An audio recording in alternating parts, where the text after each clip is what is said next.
What's up? We can't wake up Shane. Tell you what. Take this toy helicopter. Put it down his pants. Put it down his pants. Put it down his pants. All right, we'll do. So you are looking at P. Diddy around a bunch of kids on a Nickelodeon show. So when I say, or in the title, when I say P. Diddy and Bad Boy and Nickelodeon and Dan Schneider were literally the same person, this is proof right here. They actually were working together. Let's keep going. Hey, Diddy. What's up? We can't wake up Shane. Tell you what. Take this toy helicopter. Put it down his pants. Put it down his pants. Put it down his pants. All right, we'll do.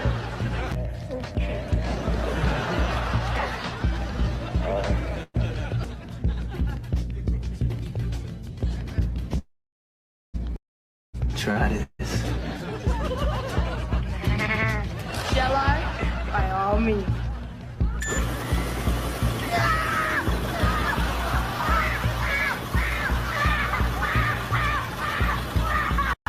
He reaches out and places his hand on my knee. I get goosebumps. "You're cold," he says, concerned. I don't think that's why I got the goosebumps, but I agree. It's always best to agree with the creator. He pats my shoulders and then the pat turns into a massage. I want to say something, to tell him to stop, but I'm so scared of offending him. "Come on, take a sip." "No thanks." "Come on." I've never had alcohol before, and I'm only 18. Couldn't I get in trouble? The Victorious kids get drunk together all the time. And real quick, just to add clarity, we're talking about two particular things that are literally connected to each other. There's a documentary called Quiet on the Set. With it involves Dan Schneider doing some really P. Diddy type of things. And that's what we're talking about. I'm about to prove to you that P. Diddy and Dan Schneider are actually the same person. And it shows you that it could be black people, it could be white people, it could be older people, it could be younger people. We have to make sure that we protect our children from any of these creepy people, whether it's in a rap game, whether it's acting, or whether it's with the child stars. So we have to talk about this. Everybody hit the like button and share this video. Share this video. Everybody watching, share this video, because there are going to be some eye-opening things that we're going to talk about. Hit the like button, and share this video. The iCarly kids are so wholesome. We need to give you guys a little edge. Oh my god. Is that Dan Schneider? Jeanette doesn't name him in her book, but Dan Schneider created both iCarly and Sam and Cat, and Jeanette wasn't the only one who was put in uncomfortable situations on set. I'm thirsty. Ariana Grande. Dan tweeted out, "Would you like to see Victoria Justice pour ketchup all over her feet?" I did not feel safe around Dan Schneider. Well, so my mom was always really concerned with my physical appearance. I think that would have existed whether or not she had put me in acting, but it only amplified once she put me in acting. And there were many sort of weekly rituals that we had. She'd do like a Rite Aid run where she'd pick up eyelash tint and clear eyebrow gel to like run through my eyebrows, and hair highlights. And she would do all these things to me and Crest White Strips was a big one, but it was the knockoff brand because she couldn't afford like the store the Crest brand. She could only afford the store bought. So I would have these like white strips on my teeth, the highlights on my hair, just like very, very much an uncomfortable thing for a 6-year-old to be sitting in, you know. 6 years old, by the way. I want to say 6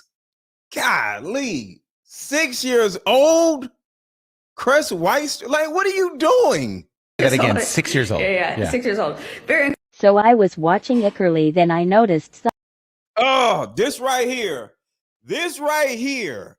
If anybody's like, "Yo, Mr. Let Go, you're reaching," yo, it wasn't that serious. This right here is going to show you everything you need to know about Dan Schneider and how He was the P. Diddy of Nickelodeon. Watch this. Something totally weird. It's crazy. Hey, Seth, do me a favor and press the water fountain button there. Sure. Just push it? Yeah, when I say go. Okay, Getting on her go. knees. What does that look like? What in the world? What in the world? So let me slow this down a little bit because I got so many videos, so much footage. I got videos about P. Diddy, and I got videos about what he did to Justin Bieber, and how Usher, I'm not going to say did something to Justin Bieber, but for those who remember, Justin Bieber was actually signed to Usher. Usher discovered and signed Justin Bieber. And then all of a sudden, remember Usher talked about all the crazy things that went on with him and P. Diddy at the Flavor camp and how he would never let his kids go to P. Diddy's house because of what he actually experienced and witnessed. Remember he said that? Well, Justin Bieber was signed to not P. Diddy, but to Usher. And what did Usher do? He gave Justin Bieber to P. Diddy to go live with him. So think about that. That means Usher, to a certain extent, is complicit with what P. Diddy was actually doing. Also, another person that was complicit to all of this stuff was Jermaine Dupri.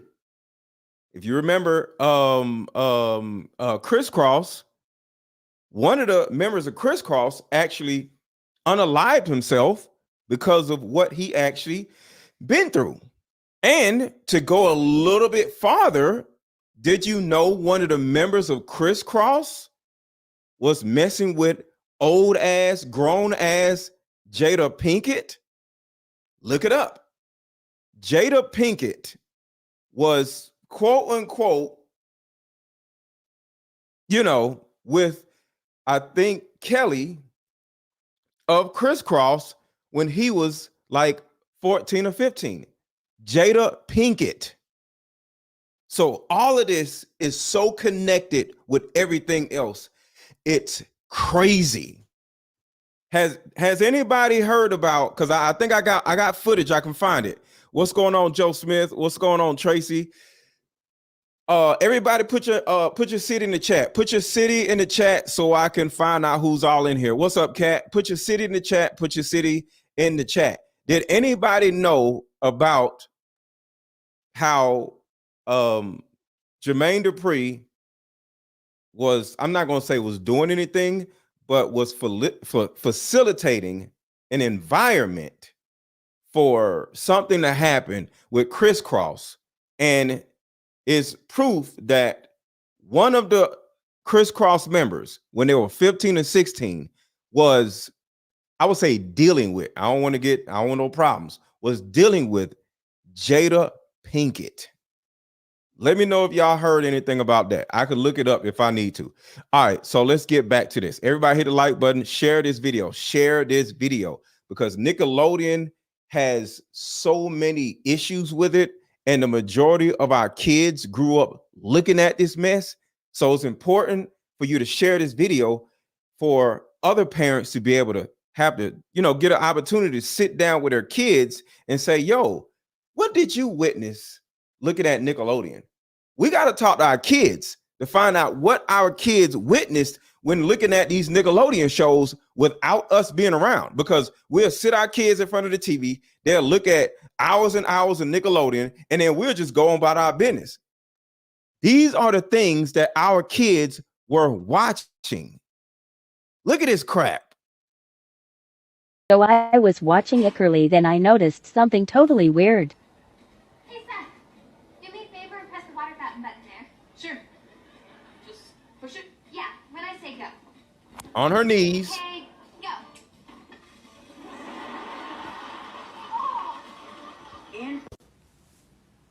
This is crazy. Another example. Here. What are these? You stuff them in your bra. Oh, no!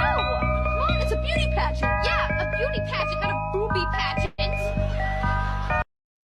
This was iCarly, right? That's iCarly, because I don't remember all those little shows, but I think this is from iCarly. Am I right? This is iCarly, right? Where'd you even buy these? Instaboobs.com. We'll return them. I can't. My mom wore them last night. I definitely owe some people a pretty strong apology. Let's talk about the massages. Okay. So this right here is Dan Schneider. Watching the content yesterday, it was disturbing. It was wrong. It was wrong that I ever put anybody in that position. It was the wrong thing to do. I'd never do it today. I'm embarrassed that I did it then. I apologize to anybody that I ever put in that situation. And even additionally, I apologize to the people who were walking around Video Village or wherever they happened, because there were lots of people there who witnessed it who also may have felt uncomfortable. Okay, so let me shout y'all out real quick. Shout out to Los Angeles, the Bronx, Green Bay, Tampa, New Orleans, Cleveland, Ohio, Atlanta, Concord, NH. I don't know where that is, so sorry for that. Las Vegas, Nevada, Cleveland, Ohio, St. Louis, New York, Newcastle, Delaware, I believe, South New Jersey, London, DMV, Richmond, California, Wilkesboro, North Carolina, Chicago, Mississippi. All right, so just want to shout y'all out. Comfortable. So I owe them an apology as well. Yeah. Dan, talk to me about the writer's room. From what I saw, not cool. No, and I don't mean to cut you off, but if I can cut right to the chase, let me just say, no writer should ever feel uncomfortable in any writer's room, ever, period, the end, no excuses. Most TV writers, comedy writers have been in writers' rooms, and they are aware that a lot of times there are inappropriate jokes made and inappropriate topics come up. But the fact that I participated in that, especially when I was leading the room, it embarrasses me. I shouldn't have done it. About Dan Schneider. For decades, Dan seemed like he was untouchable. But around 2017, the internet videos around Dan really started gaining momentum. He made them do things that were very weird. There are all these setups that reference porn, like squirting goo on Jamie Lynn's face when she's just 13 years old. Feel these kids' feet. Wow, they're really soft. People were looking back at old scenes and saying, Dan Schneider is obsessed with feet. Check this out. It's all very gross and foul thing. Impossible to escape children's feet. Dan Schneider.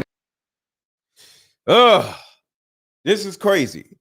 But the connection that I want to add to this documentary is P. Diddy.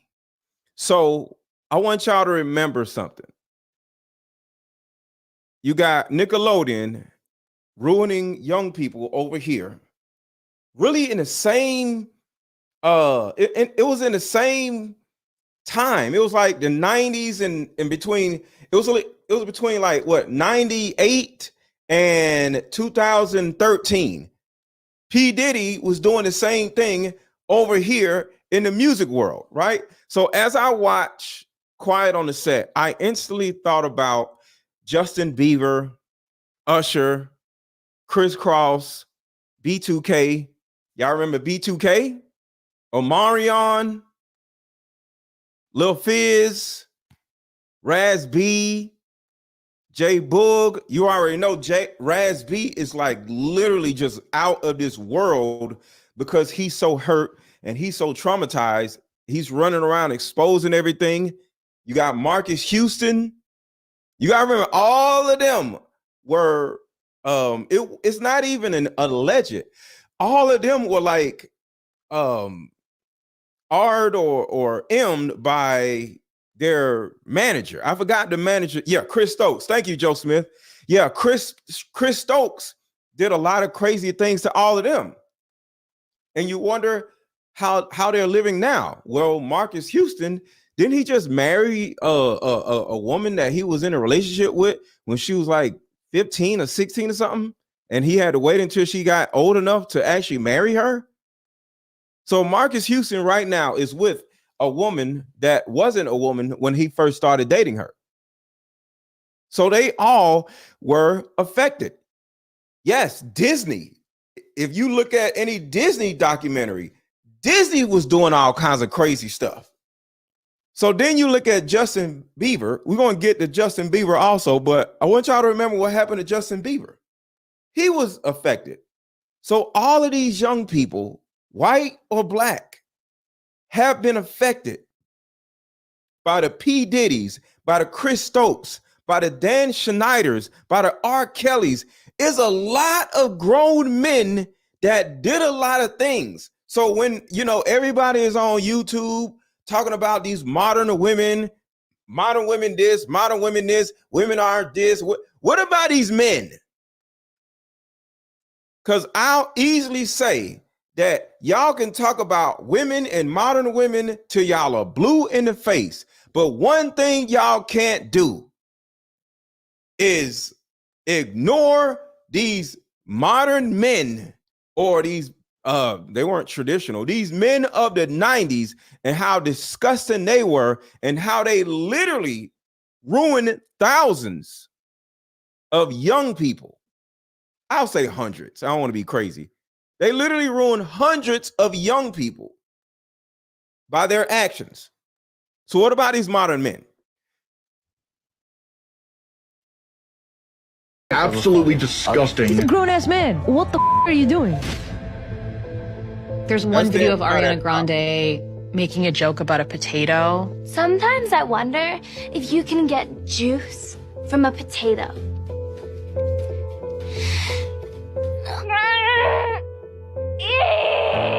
Did that air on Nickelodeon? Come on! Give up the juice! Yikes. I'm thirsty! Oh, somebody brought up Drake and Josh. My whole show is going to be about the episode of Quiet on the Set involving Drake. So today is going to be somewhat of, I'm not even going to say that. I'm not going to talk about the actual show. I would say for everybody to go watch Quiet on the Set. A lot of y'all have. Put a 1 in the chat if you've already watched Quiet on the Set. Put a 1 in the chat if you've already watched Quiet on the Set, the Nickelodeon documentary. So I'm not going to spoil the whole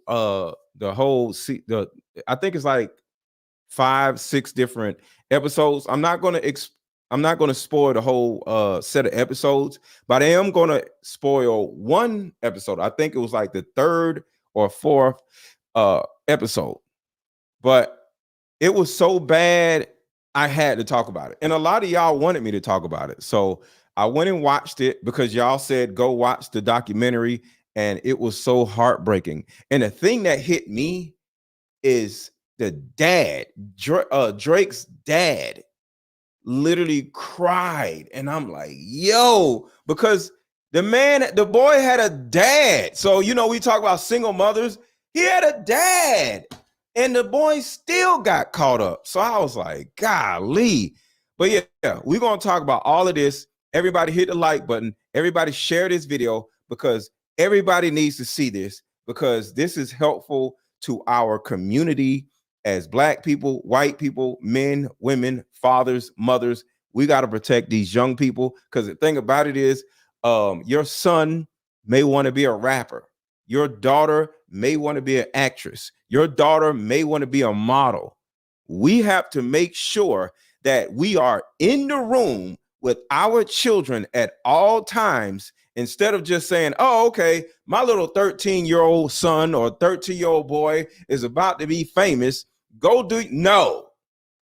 No, I'm about to show y'all every reason under the sun why you can't just sit around and let your kid go to work in any of these companies. No, they all are trash. See? In another video, Ariana's pouring water on herself in what seems like a very sexual manner, and people started saying, this feels inappropriate for children. Looking at Dan Schneider's stars, some of them became extremely famous. Some of them really struggled publicly. After her arrest last week. Now, some of them are starting to speak out about what happened when they were on his sets. I worked with an incredibly emotionally abusive producer. I did not feel safe around Dan Schneider while I was working at Nickelodeon. All of this information has made us wonder what was happening behind the scenes. As a reporter at Insider, I wanted to investigate further. I've been waiting for someone to question the climate. It's been a long time coming. I didn't feel safe to say, this hurt me. The bad just doesn't go away. The bad stays for a lifetime. And these are adults. These are whole adults that are still going through it when they were children. And for those who are new to me, I talk about childhood trauma. I don't sit around gossiping about people. I literally talk about subjects that have a lot to do with childhood trauma. The reason why I've been talking about P. Diddy so much isn't because I'm one of these gossiping people. I actually showed you guys how his childhood trauma made P. Diddy into who he actually is. For those who don't know, his mother literally traumatized him by like falling in love with her own son, and is somewhat of a aura where it looks like they probably had sex with each other. P. Diddy and his mom. He's literally said that his mom can touch the floor with her palms. They also kiss in the mouth. And there's a report out that says that her mother was obsessed with her son when he was a teenager. So these Oedipus complex, or these weird relationships that mothers have with sons, create monsters. And when you look at P. Diddy and say P. Diddy is a monster, he's a womanizer. But who made him a monster? His mother. So that's the main reason why I talk about P. Diddy, because of how we can learn from what is going on with this relationship with P. Diddy and his mother. So look, Quiet on the Set, the documentary. We're going to get back into the videos in a minute, but I wanted to talk to you guys about Dan Schneider, who was a producer of the show Nickelodeon, and how Dan Schneider at one point on the show, or at one point in the documentary, he started hiring men who, you know, had an affinity for, I'm gonna say YPs, okay? Because what I want to do, because there's going to be a lot of sensitive words just in this whole conversation, so I'm going to use the word YP for young people, okay? So when I say YP, I mean children. So when y'all hear me say YPs, I mean children. I just don't want to get caught up in no algorithm where my channel gets shut down, okay? So when I say the word YPs, I mean children. So on Quiet on the Set, on the set, Dan Schneider not only harassed YPs, touched on YPs, but he also hired other men that had an affinity sexually for YPs, okay? And if anybody says, what's a YP, can y'all kindly just say children? Don't say anything crazy. Just say YP means young people, as in children. And that will help any new person come on. All right, so I love my ad block comes in with the super chat. Thank you so much. Ariana being destroying marriages and relationships purposely and making songs about it. Candace Owens been and her at her neck. Now I see why Ariana acts this way. Yeah, Ariana Grande is extremely traumatized. She's extremely traumatized, and she's one of the people that I just showed in this Nickelodeon doc. So all I'm saying is, you know, we can, because it's people are quick to say, oh, y'all trying to take down a black man, you know, P. Diddy. No, we trying to take down any man or any woman that is detrimental to not only our community, but to our children. So I'm talking about a white man and a black man today. So y'all can't say nothing about no black man this, black man that. We talking about black men, white men, everybody. All right.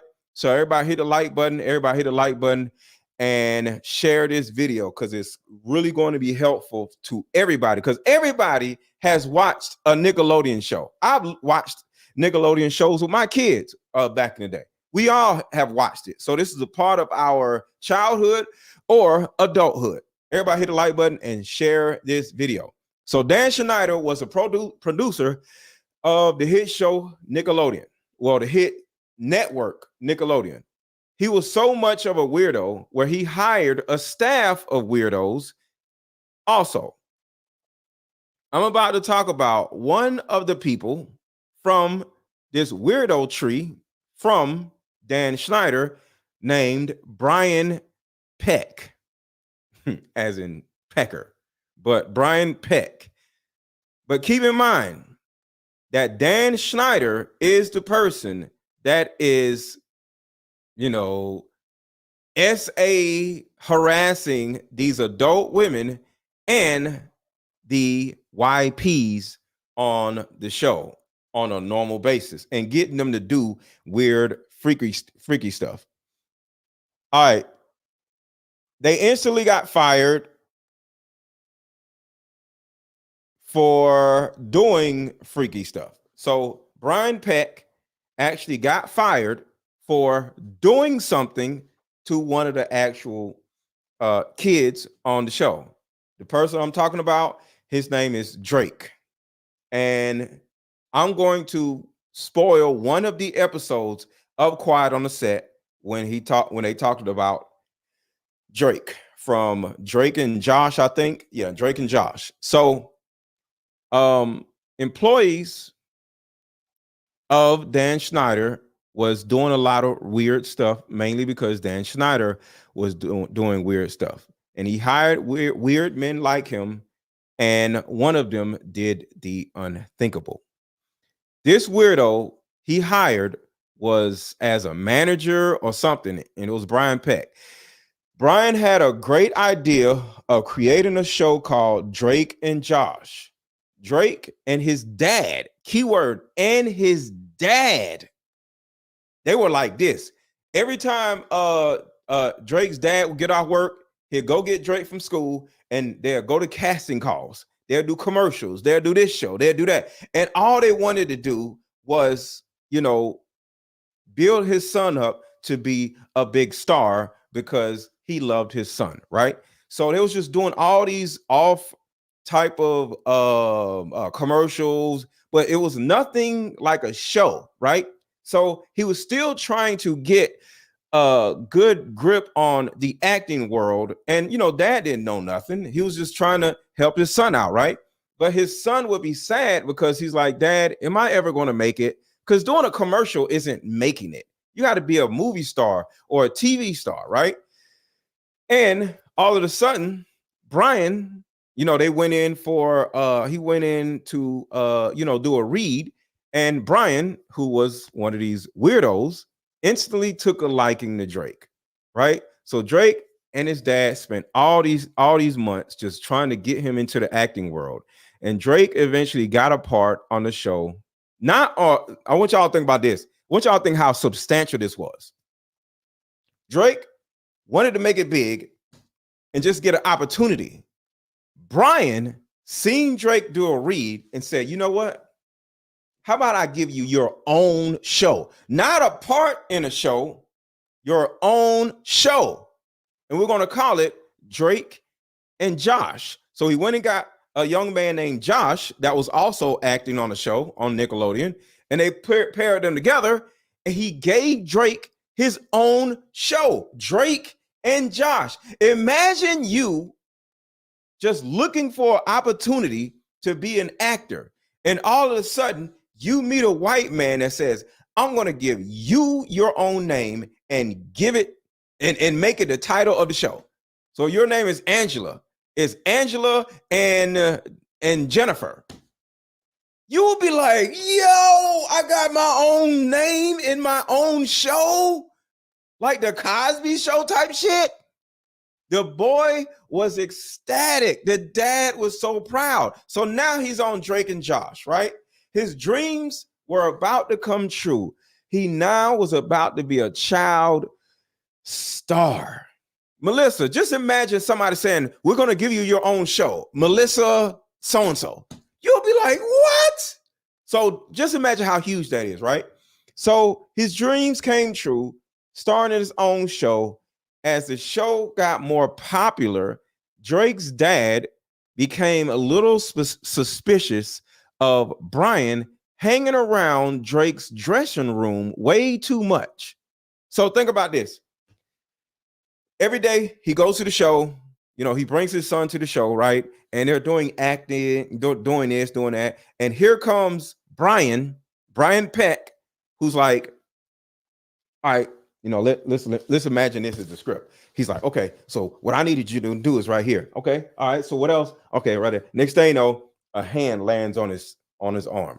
Why is it? Okay, so what I do? Next thing you know, he's like he's touching him. Okay, you know, and next thing you know, dad is like, yo, hey, can you kind of stop touching my son's shoulder and arm? Like, what are you doing? Oh, sorry, sir. Oh, okay. You know, like just hang out. Just you ain't got to be all in his face, right? So next thing you know, it just got more and more and more because Brian didn't give a damn about his dad because he had more power over Drake than his own dad. Because you got to think about it. You have your own show. You got your own show. Like can't nobody tell you nothing. So Drake was about 15 and his dad just loved, he just loved seeing his son so happy. So his dad didn't necessarily want to be too crazy with it. Hey, I slap you. You know, he didn't want to do that. So he kind of like backed off a little bit because he didn't want to, you know, disrupt his son's, you know, memorable experience, right? So he wasn't too crazy. I would have been too crazy. I would have took him out of there. I don't give a damn about no show. No. So as he got more and more suspicious, Brian Peck literally started slowly integrating himself into Drake's life on and off the set. So when Drake had a basketball game or say he was doing any type of extracurricular activity when he wasn't on set, here comes Brian in the stands. So Brian is in the stands along with his dad, right? And it didn't look weird to Drake. So Drake, you know, finished what he's doing. It's like, oh, wow. Hey, Brian. Wow, Brian really cares about me. He's around me even when I'm not on set. Next thing you know, because of this is when it gets bad. Because I got kids. And to imagine my kid telling me, Daddy, I want you to pull back. Daddy, I don't want you here. Daddy, I got this, would literally break my heart. So because of how much Brian has integrated himself into Drake's life, he eventually was able to talk Drake into firing his own dad from being his manager because his dad was Drake's manager, right? Which is messed up, which is crazy. What's up, October 3074?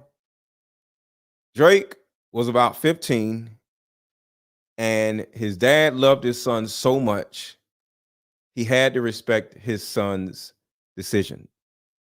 And in this particular point of the show, on Quiet on the Set, you could start seeing Drake's dad get emotional because you got to let your kid go. You can't be a helicopter parent, right?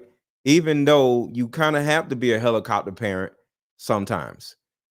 Y'all, can y'all get these likes up? Hit the like button, please. Hit the like button. Hit the like button, please. And real quick, I just want to tell y'all the significance of the likes. 3 days ago, it was this amount of people in the chat, right? Watching 300, 400 people, right? And I was getting everybody to hit the like button, and everybody actually hit the like button for real, because y'all don't be wanting to hit the like button. Everybody actually hit the like button. In the next 20 minutes, I had 8,000 people watching the show, and it came from y'all hitting the like button. And I appreciated them for that. And I appreciate y'all for hitting the like button. But I just want to let y'all know, as a content creator, when we say hit the like button, it helps us grow. So imagine you as a content creator having 400 people watching you, and all of a sudden you ask people to hit the like button, and they actually hit the like button like I want y'all to do. And next thing you know, you got 8,000 people watching you. That's how significant you hitting the like button is. Thank you, Black Astrology Media. So right now, can everybody watching hit the like button and get this up to like 8,000 people? Possibly. I don't know. It depends on everybody.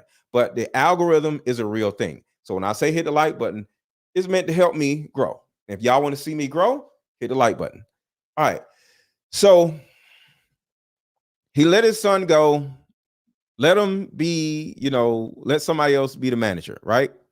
So altogether, it was a woman that became Drake's manager of the show Drake and Josh. And dad didn't pick him up from school anymore. I think the woman would pick him up from school and take him straight to the show every day, right? So he spent the majority of his time on set.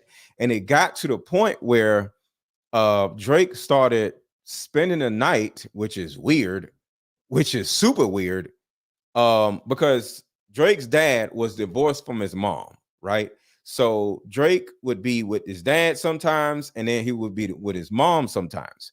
So the thing about it is, when Drake would spend a night over Brian's house, Drake's dad would think he was with his mom, and Drake's mom would think Drake was with his dad, because the dad and the mom weren't talking because they were in a divorce and they kind of hated each other.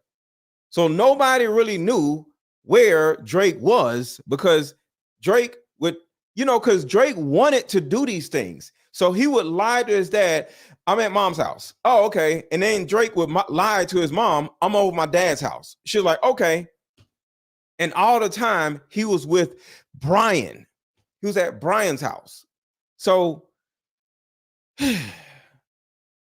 one of Brian's people, a woman, started, managing him and picking him up from school and all these things. So now Brian Peck, this weirdo, had 80% of control over Drake because he was spending so much time on set and on the show and Drake ends up getting M'd by Brian Peck. So let's go back to these videos, and he's going to say it himself. Hopefully I won't get copyrighted for playing it, but I want you to see Drake's expression on his own face. But before we go there, I want to show you the significance of my Deeper Discussions card game. So we'll go back to the videos right after this video. How about we meet up at a coffee shop and play this fun dating card game? We'll have fun and see if we're compatible all at the same time. Ooh, what's the name of the game? It's called Deeper Discussions. I'm down. Okay, meet you at 6. Fellas, buy this card game. Ladies, buy this card game. Buy about 2 or 3 card games. The main reason why people can't stay together isn't because they don't like each other no more. It's actually because their present family issues come up or their past family issues come up. But when you play Deeper Discussions, you'll be able to understand a person's family issues up front. This game can be played with either 2 people or an entire group. So have fun. Question number 1. Name a time when money was the main factor while a relationship went bad. Deeper Discussions Dating Edition. Again, these cards are good for vetting a potential boyfriend, Candidate. a potential girlfriend, a potential husband, a potential wife. The texture of these cards are so soft and silky, by the way. Like They ain't gonna get really wore out. durable. A dating card game for introverts who have a hard time asking the much needed compatibility questions. Deeper Discussions, the card game. All right, so make sure as you're watching to contribute to the channel in 3 of 3 ways or 1 of 3 ways by buying my Deeper Discussions card game. The link is under this video. The link is hovering right around here. The link is over this video. If you're watching this on Facebook, it's like right up under the title. And of course, the link to buy my Deeper Discussions card game is pinned at the top of this chat. And I just dropped it in the chat now. So I need at least 10 people to buy my Deeper Discussions card game right now. There's enough of you in here where some of you have not bought the card game yet. So I need at least 10 people right now to buy my Deeper Discussions card game. Or if you've already bought the card game or you're not interested, you can drop a super chat like my guy, I Love My Ad Block did right here, and put some color in the chat. Or a third way is Cash App. Right up under here, I got Cash App, my Cash App running. It's $AARON 1000. So those are 3 ways you can contribute to the channel. But of course, I would prefer you to buy my Deeper Discussions card game. The link is in my bio. The link is under this video. The link is in the chat because I want to give you guys something that you can actually utilize in your everyday life instead of just simply, you know, a super chat or a Cash App. But whatever it is that you want to do to contribute to the channel, but please contribute to your channel, contribute to my channel in any way you possibly can, because this is how we content creators make a living. I do not have a job. All right, so here we go. Toxic, unsafe environment. I can't sit on it anymore. I can't watch it continue. I want people to be accountable. I've been waiting 17 years for today. Our actress says that even though she was the star of the show. All right, so let me skip to the point where Drake talks about what's going on with him, and then we'll come back to these videos. Here it is right here. Everybody hit the like button, everybody hit the like button, everybody hit the like button, everybody hit the like button, and share this video. Share this video. Everybody on Facebook, please share this video and then say shared in the chat. Everybody share this video and say shared in the chat when you've done it. Please and thank you. There's a lot of controversy over Drake because of his own scandal, but like I said earlier, it just all makes sense now. I was sleeping on the couch where I would usually sleep. Remember, at this point, Drake was lying to his dad about being at his mom's house, and then he would lie to his mom about being at his dad's house. And through the whole time, Drake was sleeping on a couch at Brian's house, which is the weirdo. So this is what's going on. And thank y'all for sharing the video. I appreciate y'all. Thank y'all. Thank y'all. Thank you. I appreciate y'all. Share the video, y'all. Share the video. And I woke up to him. I just opened my eyes. I woke up and he was on top of him.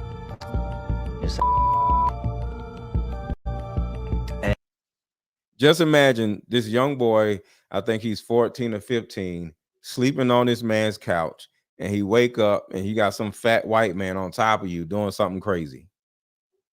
Crazy. So it's not just black folks. It's just men.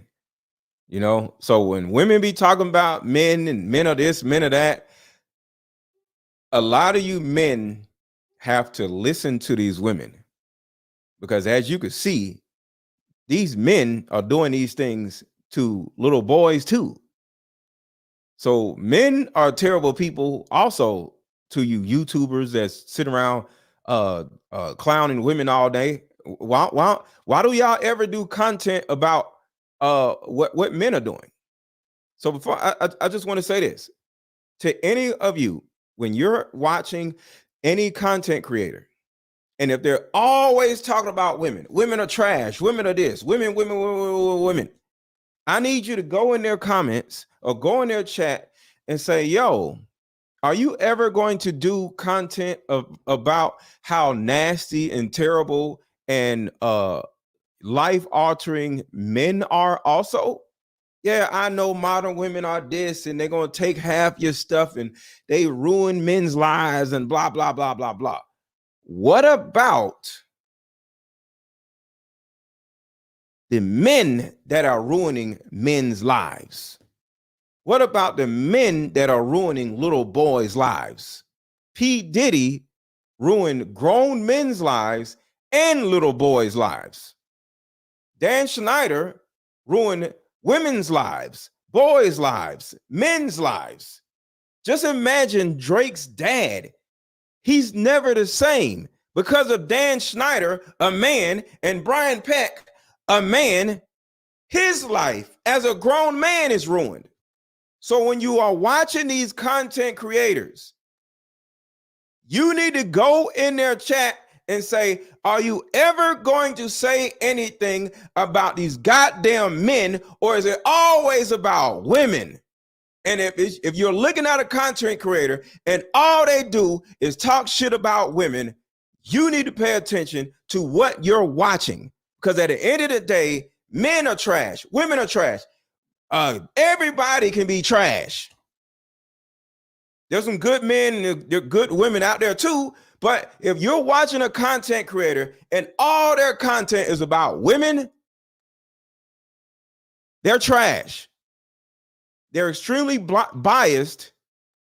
And what are they doing to you just mentally? These men are trash. P. Diddy is a piece of shit. So it's not always the women. The modern women. Shut up. What about these goddamn men? So I just wanted to stop right there and say this, because I'm sick of these damn cornballs on YouTube just sitting around talking shit about women 24 hours goddamn day. But don't never say nothing about these goddamn men. Hit the like button, y'all. Hit the like button. And I froze and was in complete shock and had no idea what to do or how to react. You know, he's so apologetic. Oh, this will never happen again. I'm so sorry. Whoa. No way in the hell am I'm going to get even inappropriately touched by a man. And he's like, oh, I'm sorry. I don't know what I was thinking. No way in hell. So I want y'all to think about what he's saying right here. This man just got M'd by Brian Peck. And Brian Peck turns around and says, oh, I'm so sorry. I fell on you when you was on the couch. And I was date night. I was on, sleepwalking and da-da. No. You can't turn around and say you wasn't yourself when you did something that crazy. And if he did do something crazy and he wasn't himself, I don't want to be around you because you do crazy stuff when you're not yourself. So even if it was true, I still don't want to be at your damn house. What in the world? And shout out to Benjamin Angela. Benjamin Angela says, hold on. Benjamin Angela says, the card game is very helpful. I bought them a few months back for my friend's birthday, and she is always using them. Shout out to Benjamin Angela. Shout out to you, Angela. I appreciate you. I appreciate you. I appreciate you. She is talking about my Deeper Discussions card game, because that's the thing about it.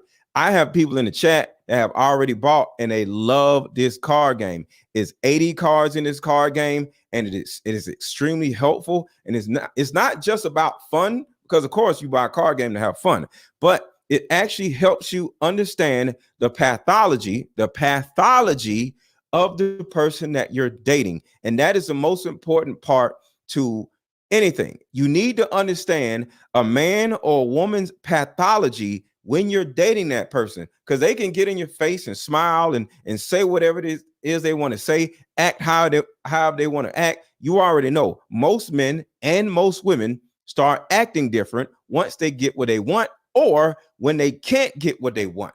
And that's when the real them comes out. But my whole thing is, don't you want to know what type of person you're dealing with before you have sex with them, before you have a baby with them, before you do all these other things with them, before y'all move in together? People can put on a front for a year and find out they're a totally different person. Look what happened with Brian Peck. Look what happened to Dan Schneider. Nobody knew these people were weirdos. So my Diva Discussions card game is not just about dating. It helps you understand a person's pathology, a person's mindset, a person's belief system, a person's way of parenting. I'm trying to help yourselves so y'all can avoid these weirdos out here. But hey, I can only lead the horse to water. I can't make you drink.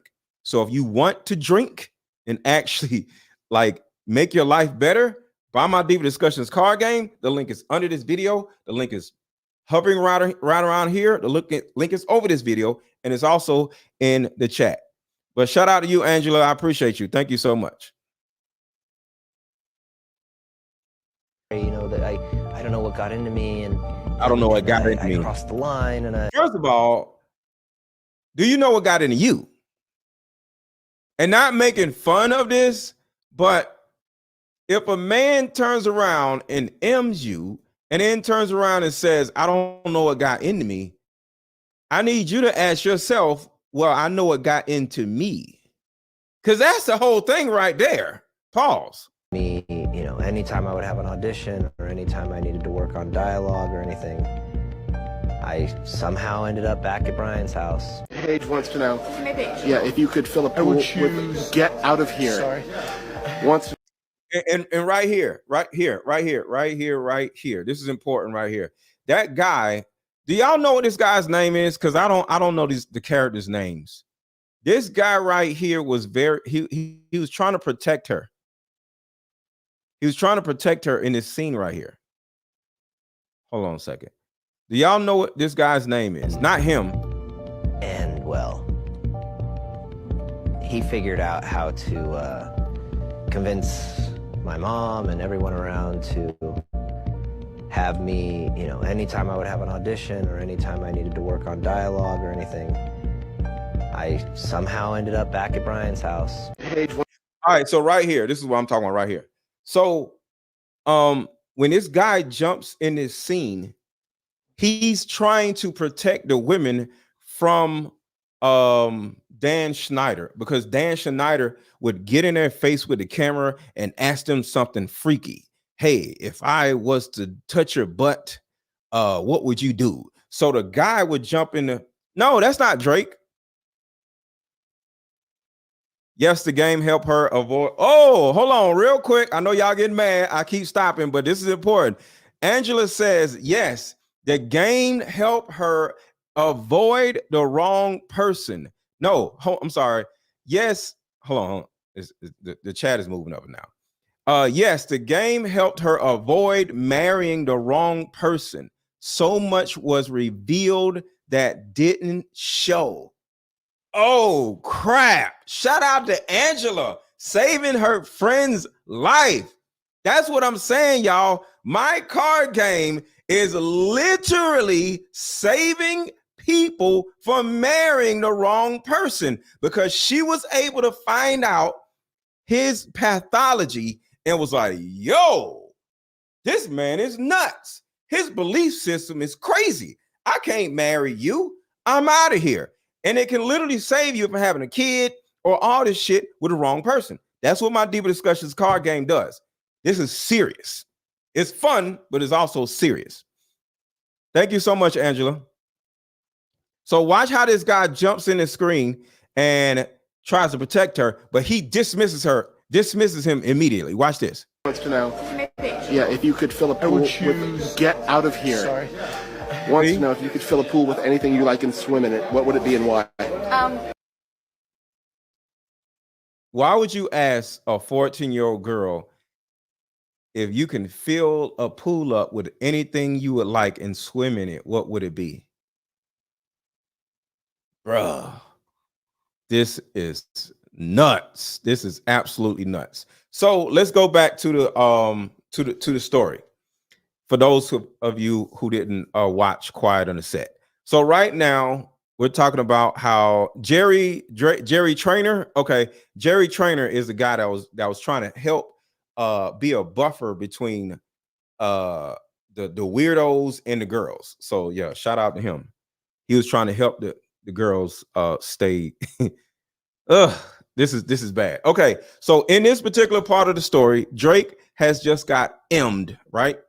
And does he tell his parents? This is what we're going to find out next. Does he tell his parents? So Drake ends up, like you just seen right there, just being over Brian's house on a normal basis.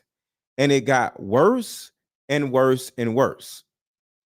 The sexual encounters got worse, where it got to the point where it got it got abusive, put it like that. You know, where he started doing more stuff, and you know, it got even worse. And in the court documents, they showed, well, not showed, they said that the guy started using objects also, you know what I mean. He started using objects on the person, I will say. I want to make sure I don't say nothing crazy. So it actually got physically abusive.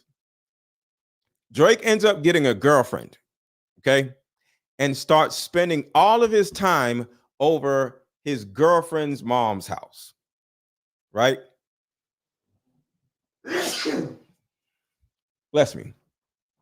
So he started spending all of his time over his girlfriend's house. You know, she was living with her mom. One day, Brian tries to contact Drake because he's somewhat hiding from Drake. My whole question is, why did he spend all this time at his girlfriend's house and not his own dad's house or his own mom's house? Come on, camera. Hold on, y'all. The camera don't messed up. Hold on, y'all. Camera. What's causing? Hold on. I know what's messing up. Is this. All right. Give it a second. Come on, camera. Damn.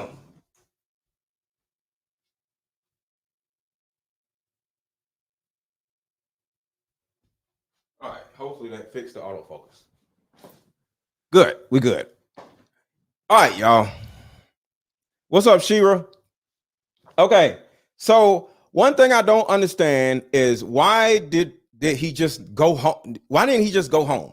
I don't know, but he's spending all this time with his girlfriend's house, right? At his girlfriend's house. And one day, Brian tries to contact Drake, but Drake has had enough and he stopped answering his calls.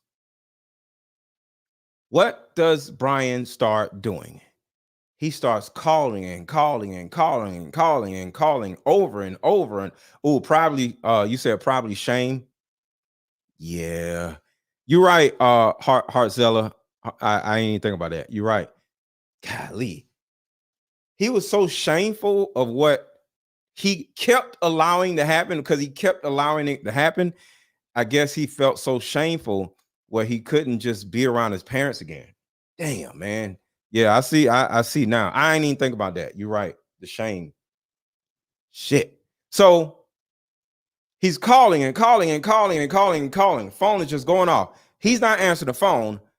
Brian calls the mom's house, the girlfriend's mom. I don't know how he knew what the phone number was, but now he's calling mom's house, the girlfriend's mom's house, and the mom picks up and says, "Hey, hello?" No. First, he ends up answering the phone, and he says, "Hey, what's going on?"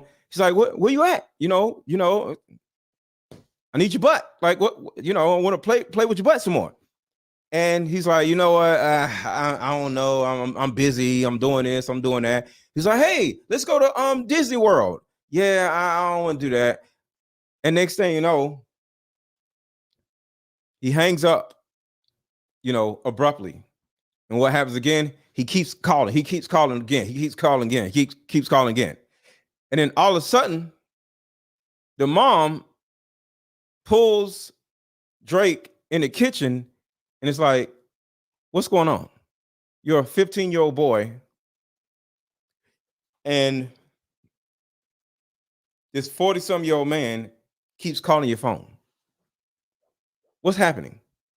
So what she does is she literally takes him to her therapist because he don't want to say nothing, right? Because of the shame that y'all are talking about, right? Everybody hit the like button. Everybody hit the like button. Everybody hit the like button. Hit the like button. Let's get these likes up real quick, y'all. Let's get these likes up. Please get these likes up. Let's get these likes up. Hit the like button. Hit the like button. Hit the like button. Come on, y'all. Hit the like button, please. Hit the like button and share this video. Hit the like button and share this video. Okay. So, and by my Deeper Discussions card game. So, what ends up happening is he goes to his girlfriend's mom's therapist and doesn't even tell the mom's therapist. Because you got to understand, he has his own show, Drake and Josh. And he feels like if he spills the beans, one, the rumor, I mean, not the rumor, the news of him being M'd is going to come out. And that's embarrassing for any male. So that's the first thing. And the second thing is he may lose his role or opportunity on Drake and Josh. That's the second thing.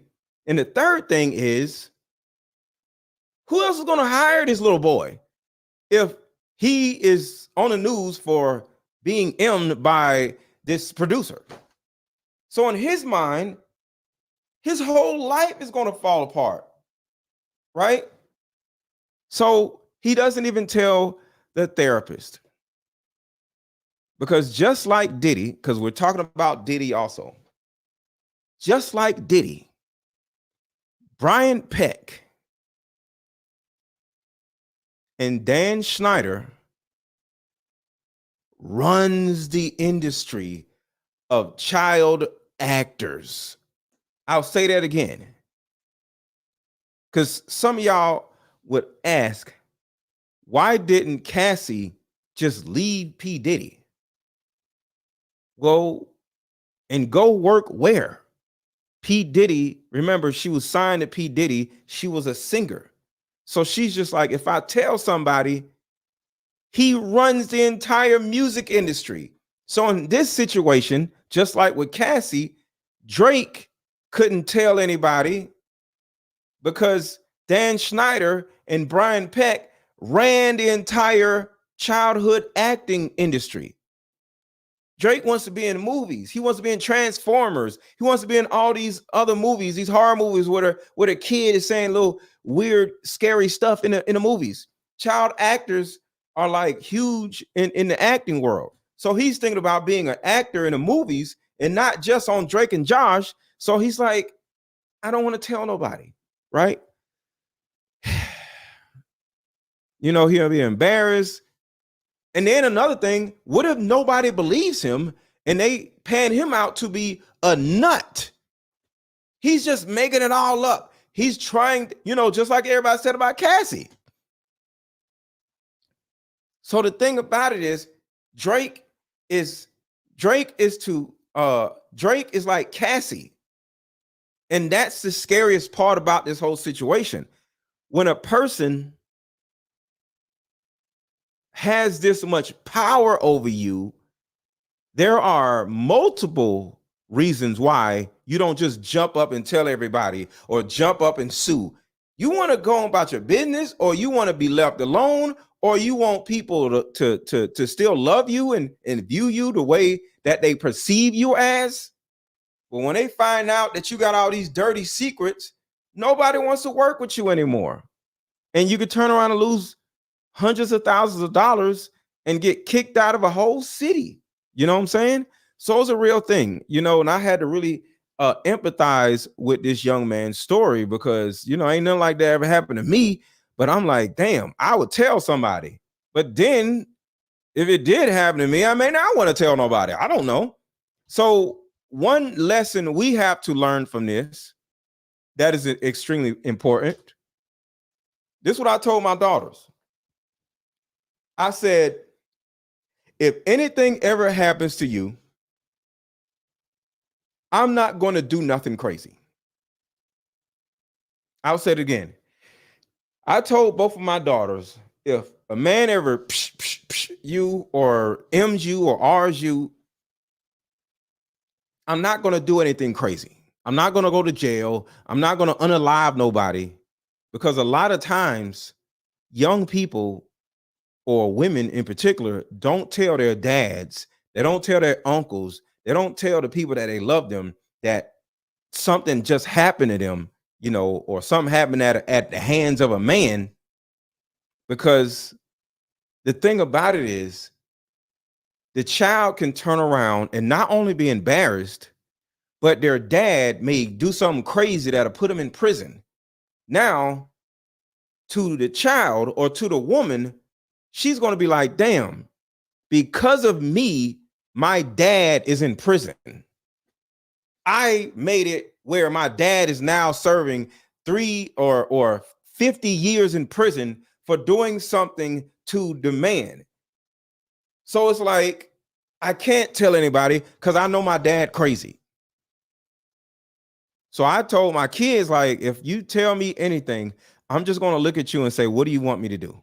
You're the boss. I'm not going to go crazy and start, you know, beating up people or unaliving nobody, because I want to make sure that you are confident in your decision to tell me. I'm not going to do nothing crazy because I know you don't want me to go to prison. Shit, sometimes you could turn around and have a crazy boyfriend, and your crazy boyfriend does something crazy to you, and you go tell your dad, and the crazy boyfriend beats up your dad or unalives your dad. Now your dad is dead because you told your dad. So it's so many things that can happen where you got to make sure you tell your child that I'm not going to do anything. And I'm dead serious, because the thing about it is, what would come from me unaliving a man and then I go to prison? Now I'm not out here to protect my daughters from another man that might do something. So you got to think about it. You can't just jump up and be like, I'm a girl, I'm gonna go crazy. What if your daughter doesn't want you to go crazy? She's not gonna tell you, you dummy. So that's a very important thing that you got to understand. And if y'all hear noises, my gardener is outside, so hopefully it's not too loud. But yeah, so I just wanted to say that to all of the dads and all of the moms, all of the uncles and all the big brothers, please assure the women in your life, and the young women in your life, that you would not do anything instead of, oh, well, yeah, I'm gonna do it. Because at the end of the day, that is the reason why she's not telling you. So just keep that in mind, you know, because like I said, you got to think with a rational mind. You can't just be running around making penitentiary chances, because now your daughter, your sister, your niece doesn't have you to protect her anymore because your ass is in prison. So keep that in mind. Everybody share this video, share this video, share this video, share this video. Hit the like button and put some color in this chat. Put some color in this chat. Put some color in this chat. Put some color in this chat. Put some color in this chat. Put some color in this chat. Come on, y'all. I only got one super chat. Shout out to I love my ad block. He's the only one that put some color in this chat thus far. Come on, y'all. But a lot of y'all have bought my Deeper Discussions card game, so I do appreciate y'all for that. Y'all have been buying my Deeper Discussions card game, so I appreciate you for that. And just for the record, if anybody was to drop a super chat or a cash app that is more than $50, $75, $100, you will then be the sponsor of this live stream. You will be the sponsor of this live stream, and I will keep your super chat up through the duration of the show. Okay, so he goes to the therapist. We're talking about Drake being M'd by Brian, right? He goes to the therapist. Let me know when I'm going to receive my card game, please. Shout out to Carolyn. Just bought the card game. You will receive the card game in the next, I would say, 3 days, because I got the packing list right here. And once I get off this live, I'm going to send it out today if it isn't before 5 o'clock. So I'm going to rush to the post office today and send out your card game. Thank you so much, Carolyn, for buying. I appreciate you. Appreciate you.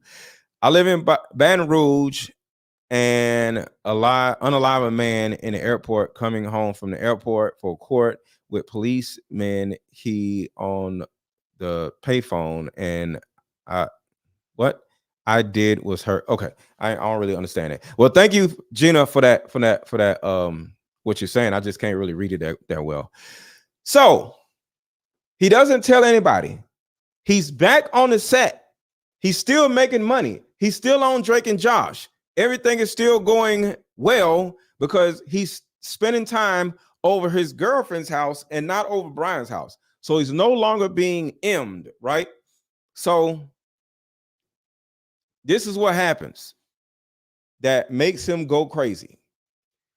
Being a successful actor or a hot rapper actually becomes your identity because you're famous, right? And this young man, Drake, telling everybody what happened could get him kicked out of the music industry, right? And what is he going to do after that? Work for UPS after he's famous? Just work at a shoe store, work at Foot Locker, and you're famous. You're Drake from Drake and Josh. You can't get a normal job no more without it being embarrassing, right? So it makes him not want to say anything. So on the show Drake and Josh, Brian, the actual assailant, decides to write himself into the show. He writes himself into the show as Drake's dad. Think about that. Brian put Drake in a position where he pushed his dad away. Now him and his dad ain't really, that close no more, right? He M's this young boy. He pulls away from Brian, and he's somewhat safe, but now they just meeting up on the show. And then he writes himself into the show as Drake's father. So now he has to call the person that is Ming him daddy on the show. Because you got to say whatever the damn script says. So now he's going to say, hey, daddy, I love you, daddy. Give me a hug, daddy. He's like, what? No, I have a daddy. You're not going to do this to me. He goes crazy after hearing that he's going to play his own father in his own show. He gets on his phone with his mom and starts telling everything. Ma, he did this. Ma, he did that. I got to get out of here, right?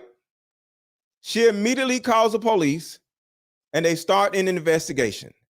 Now, mind you, he's on his show, Drake and Josh, right? When they start the investigation, they immediately fire Brian. So he's good.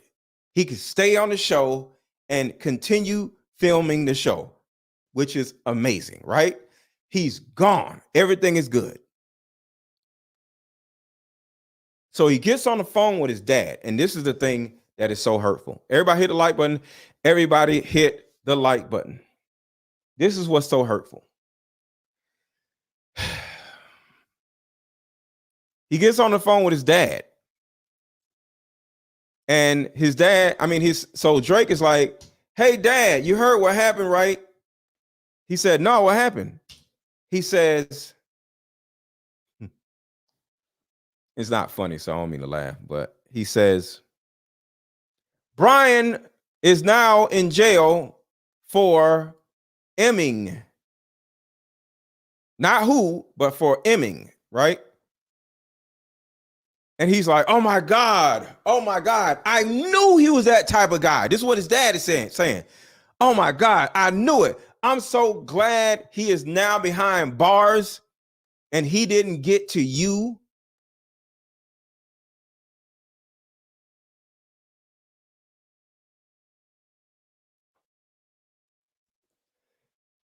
Remember, mom and dad ain't talking. He told his mom. She didn't tell him.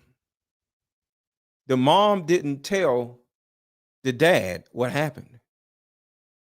So the dad is like, yes, get him out of here. I'm so glad he didn't touch you.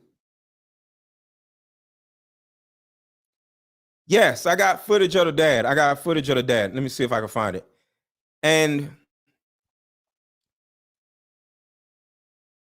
it gets quiet on the phone because Drake is realizing that dad has no idea that he is the one that was M'd. I don't have the footage, y'all. I thought I had it on here. I don't have the footage. I thought I had the footage. I may have the footage, but I don't think I have it. I'll keep looking. But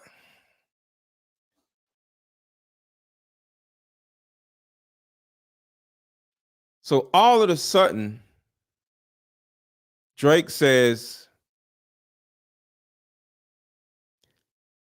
he's in jail because he was M'ing me.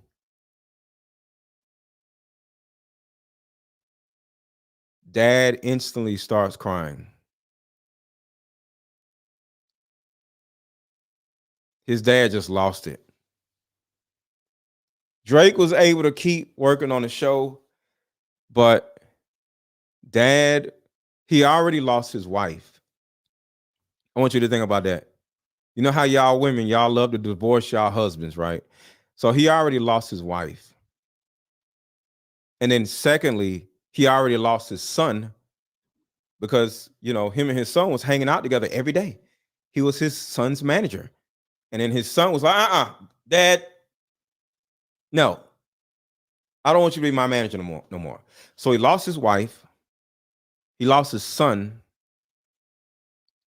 And now he finds out that his son just got M'd by the same person that he knew was a weirdo. So now his dad is blaming himself because he's like, I knew he was that type of person. I didn't protect my son. I allowed them to pull me away from my son. My son is 15. He don't have no rights yet.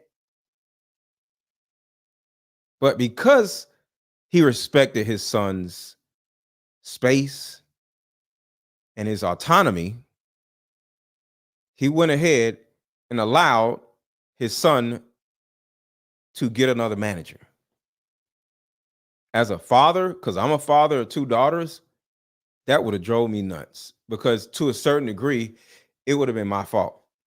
Because kids don't know what the hell they doing. Kids want candy and ice cream and shit. You can't turn around and just give your kid whatever they want. So yeah, that would have tore me up.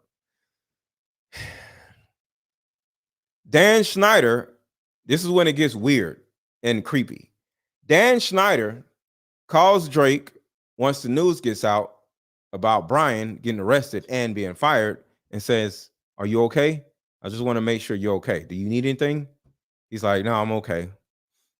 Ooh, just like Justin. Gina said, just like Justin Bieber. Shit. So here's what's crazy. When the court date came up for Brian to actually go to prison or go to trial. Everybody hit the like button. Everybody hit the like button. Everybody hit the like button. Everybody hit the like button and everybody share this video. Brian's side of the courtroom is literally full at capacity. So I want y'all to imagine this visual. Brian just M'd Drake. Drake and his dad comes to court and looks over at Brian's side of the courtroom, and it is literally full to capacity of people supporting this evil, disgusting monster. But over on Drake's side is just Drake's mom and Drake's dad and Drake. They like, he about to get off. Look at how much support this demon has. Just like what would happen with P. Diddy if you went to court. P. Diddy, his side of the courtroom will be full of people also, because people are disgusting. So the first thing he says in himself is like, look at how many people are vouching for Brian Peck. He pleads no contest to blank abuse and gets 16 months in jail. 16 months. 16 months. That's a year and a half, y'all, for actually emming the boy, not touching, not saying something, but actually doing something, doing the deed multiple times with objects also, and he only does 16 freaking months. But why did he only get 16 months? Well, Drake's family petitioned the court to unseal the letters of support in the case, because they want to know, how did this man only get 16 months in jail? They were able to find out that there were 41 letters, and most of them were asking the judge to give this piece of crap probation. Probation, y'all. So I'm going to tell y'all what happens next right after this commercial. Be right back. A coffee shop and play this fun dating card game. We'll have fun and see if we're compatible all at the same time. Ooh, what's the name of the game? It's called Deeper Discussions. I'm down. Okay, meet you at 6. Fellas, buy this card game. Ladies, buy this card game. Buy about 2 or 3 card games. The main reason why people can't stay together isn't because they don't like each other no more. It's actually because their present family issues come up or their past family issues come up. But when you play Deeper Discussions, you'll be able to understand a person's family issues up front. This game can be played with either 2 people or an entire group. So have fun. Question number 1. Name a time when money was the main factor why our relationship went bad. Deeper Discussions Dating Edition. Again, these cards are good for vetting a potential boyfriend, a potential girlfriend, a potential husband, a potential wife. The texture of these cards are so soft and silky, by the way. Like they ain't gonna really get wore out. Durable. A dating card game for introverts who have a hard time asking the much needed compatibility questions. Deeper Discussions, the card game. Okay, so here is what happens next. They unseal the petitions for him to get probation, right? And these are the names of all of the people, or some of the most famous people, that were asking this man to get probation after doing these terrible lewd acts to a YP.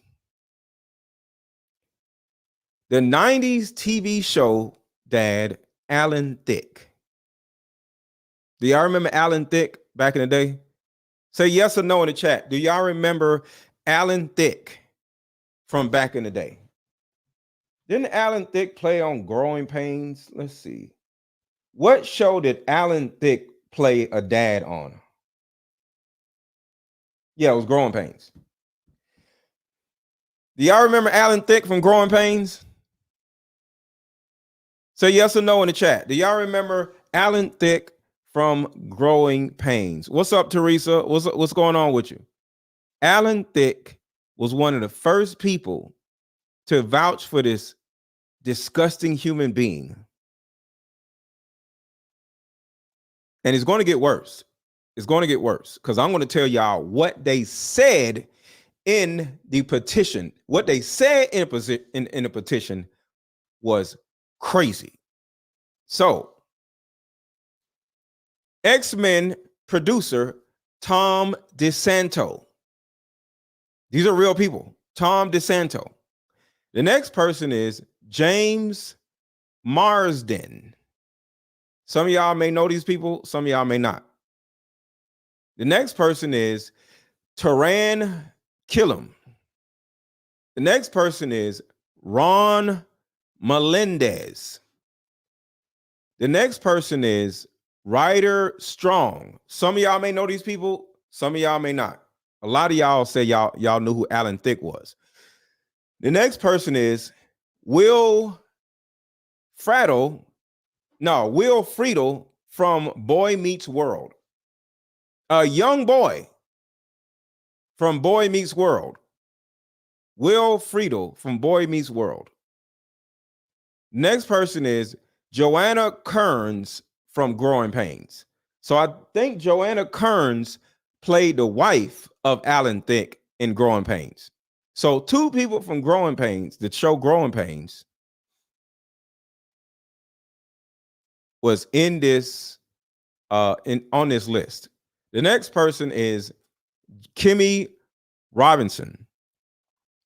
Somebody named Rich Correll and his wife, whatever her name was, were actually Drake's stage directors, and both of them wrote letters for Brian also.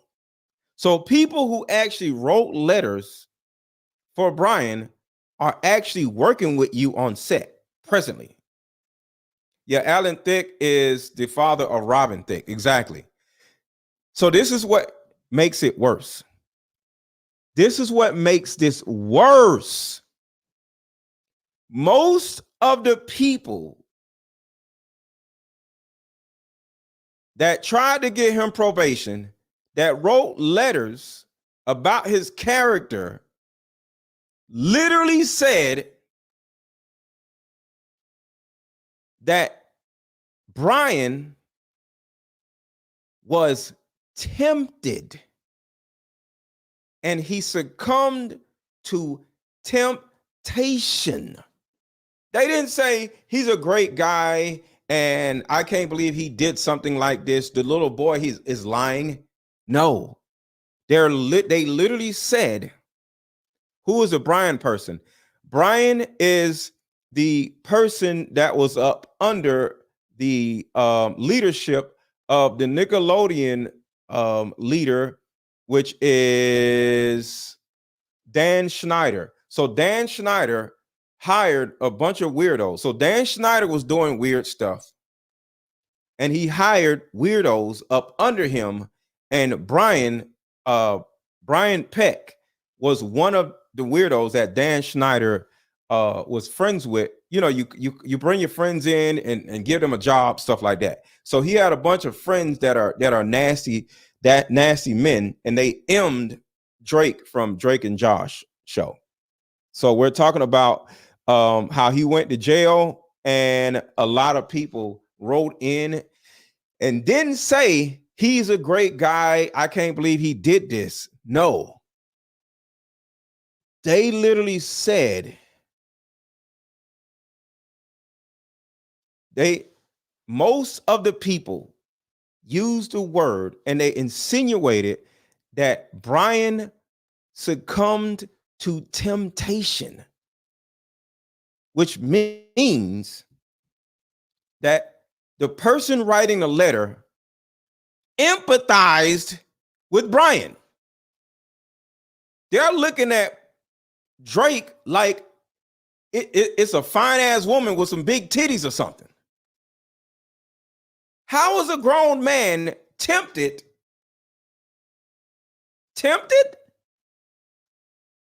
Because if a man did something to a woman that got a big old booty and some big titties, I can understand you saying like, yo, I can't believe he did something like that. He was tempted by her big titties or something. That's bad too, but at least you can, I've been tempted by a woman with a fat ass before. I didn't do nothing, but I was tempted. You know, I was like, shit, god damn. So the word tempted is so out of context because it's a 15-year-old boy. They empathize with Brian. Alan Thicke, the father of Robin Thicke, the singer from Growing Pains, said he was tempted. He empathized with a grown man. Looking at a YP.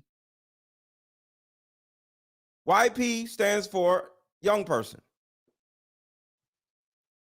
That is sick. So that's the worst part of this whole thing. Okay, some random strange guy gets a job and he does something heinous. That ain't the craziest part. The craziest part is that 41 people that actually worked in the same industry with Nickelodeon or another daytime talk show or daytime family show, playing a father, playing somebody's wife on all these shows that we grew up watching. One of the people was the director of X-Men. They empathized with Brian and was like, well, yeah, you got to understand, it's hard. He succumbed to temptation. Temptation?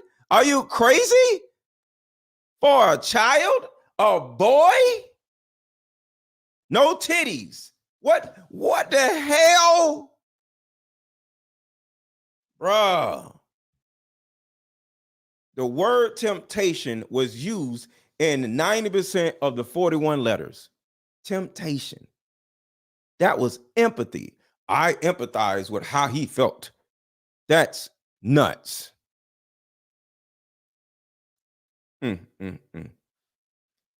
That's crazy. So after the situation with Nickelodeon actually gets bigger and grows into an even bigger network. They create iCarly. They create Zoe 101. Put a 1 in the chat if y'all recognize these shows. iCarly, Zoe 101, Victorious, starring Victoria. Victoria went through some stuff too. Ariana Grande had a show. Sam and Cat. Hannah Montana. Zach and Cody.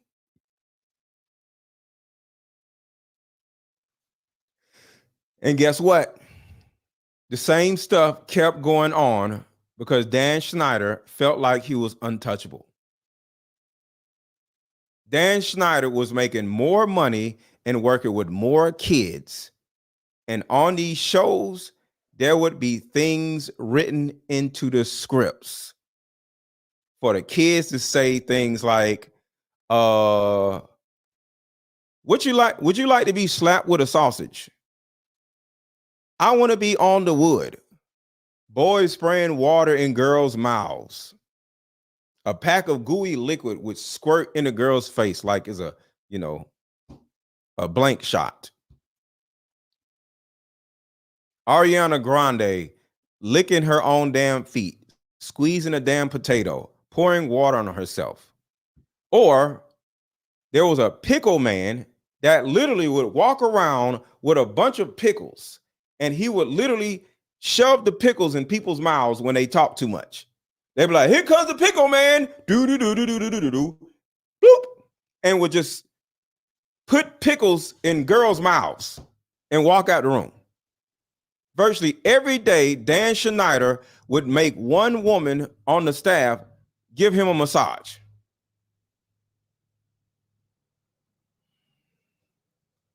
And when you look at how disgusting this Dan Schneider man was,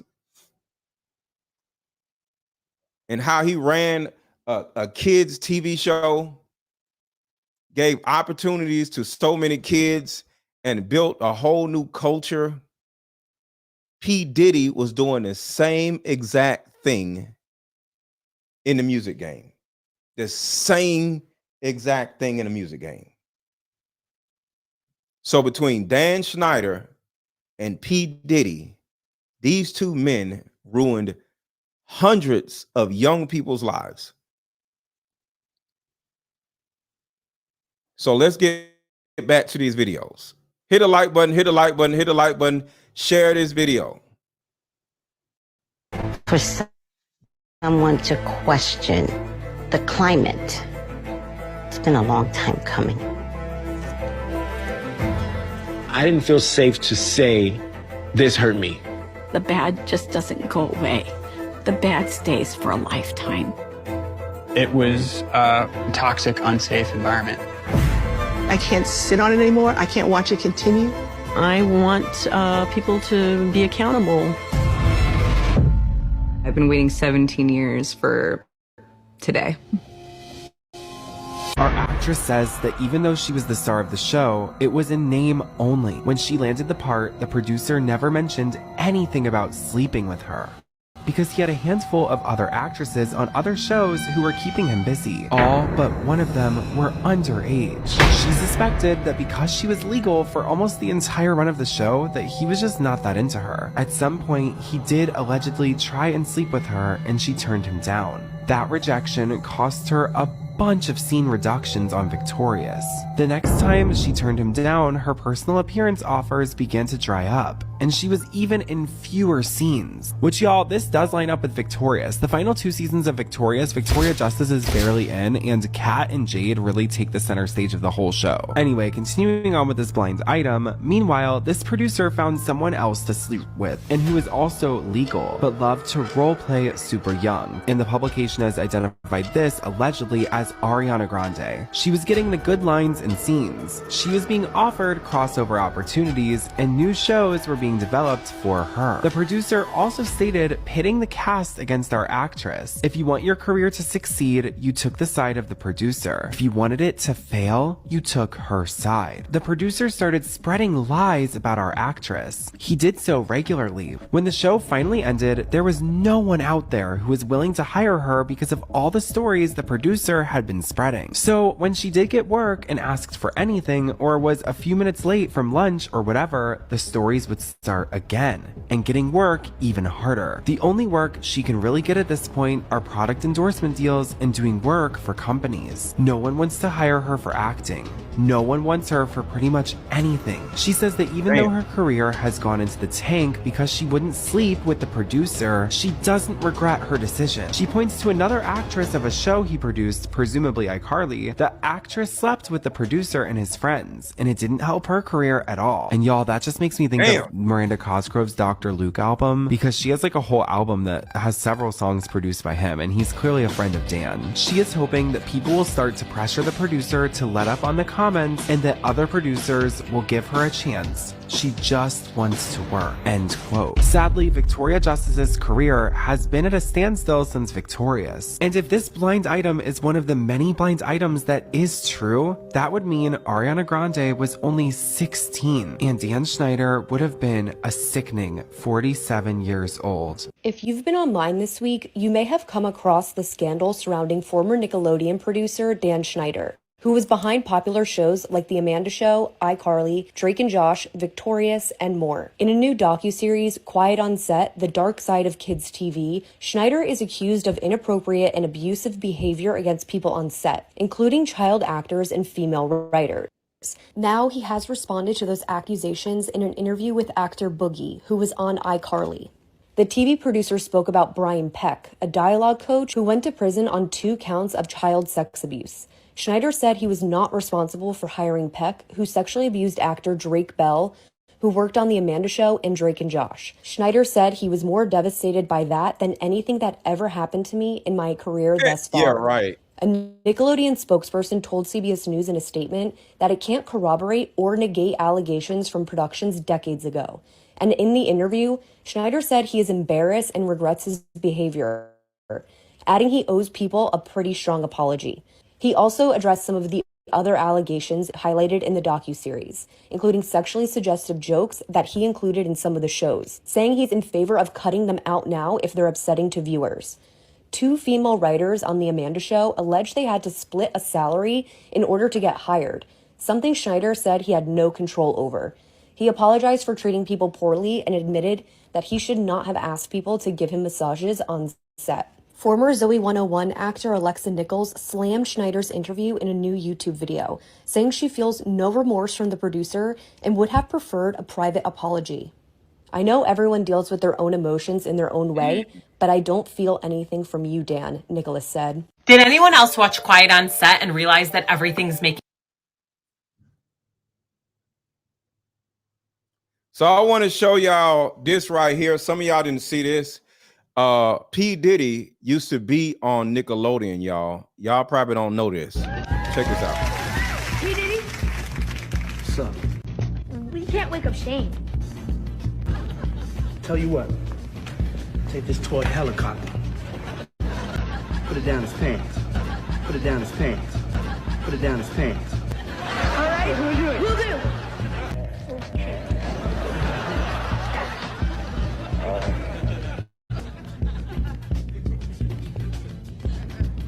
Try this.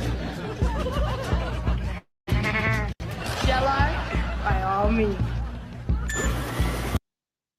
So this means P. Diddy and Dan Schneider were friends. That's why I got P. Diddy and Dan Schneider on the thumbnail. They actually were friends. They worked together.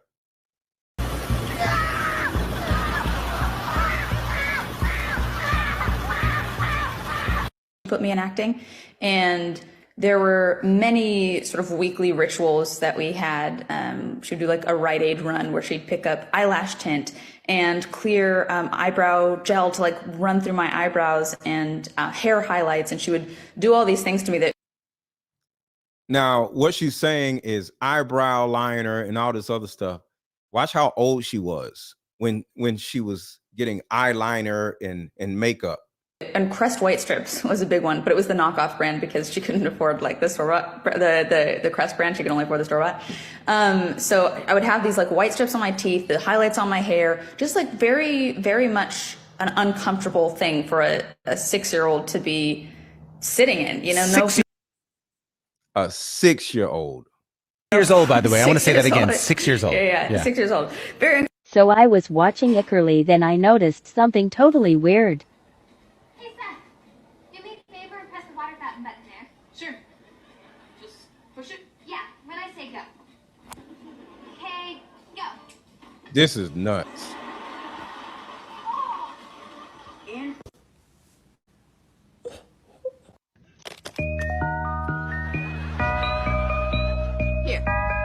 What are these? You stuff them in your bra. Oh, no!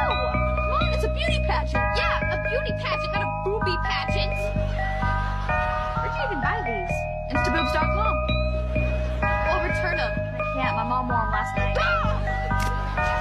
I definitely owe some people a pretty strong apology. Let's talk about the massages. Okay. Watching the content yesterday, it was disturbing. It was wrong. It was wrong that I ever put anybody in that position. It was the wrong thing to do. I'd never do it today. I'm embarrassed that I did it then. I apologize to anybody that I ever put in that situation. And even additionally, I apologize to the people who were walking around Video Village or wherever they happened, because there were lots of people there who witnessed it who also may have felt uncomfortable. So I owe them an apology as well. Yeah. Dan, talk to me about the writer's room. From what I saw, not cool. No, and I'm going to cut you off, but if I can cut right to the chase, let me just say, no writer should ever feel uncomfortable in any writer's room, ever, period, the end, no excuses. Most TV writers, comedy writers have been in writers' rooms, and they are aware that a lot of times there are inappropriate jokes made and inappropriate topics come up. But the fact that I participated in that, especially when I was leading the room, it embarrasses me. I shouldn't have done it. About Dan Schneider.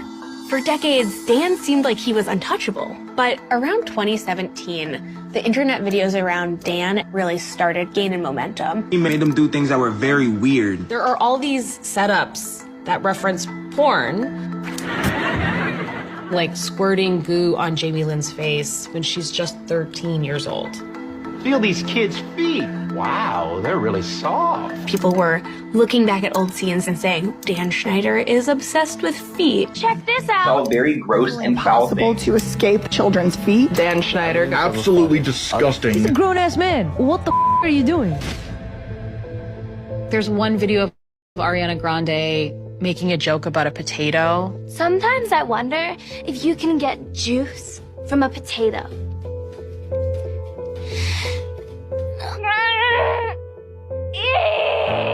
Did that air on Nickelodeon?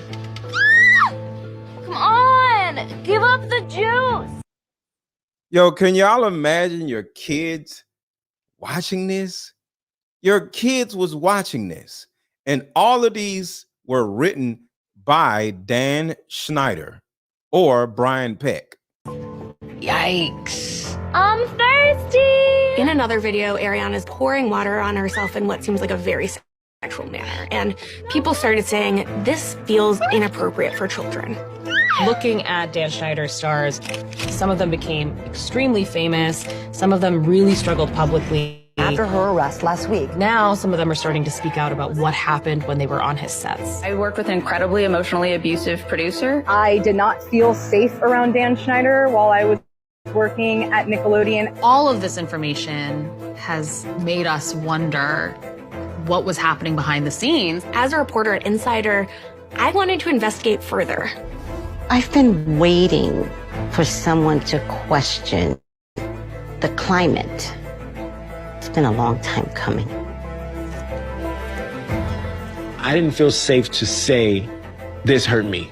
The bad just doesn't go away. The bad stays for a lifetime.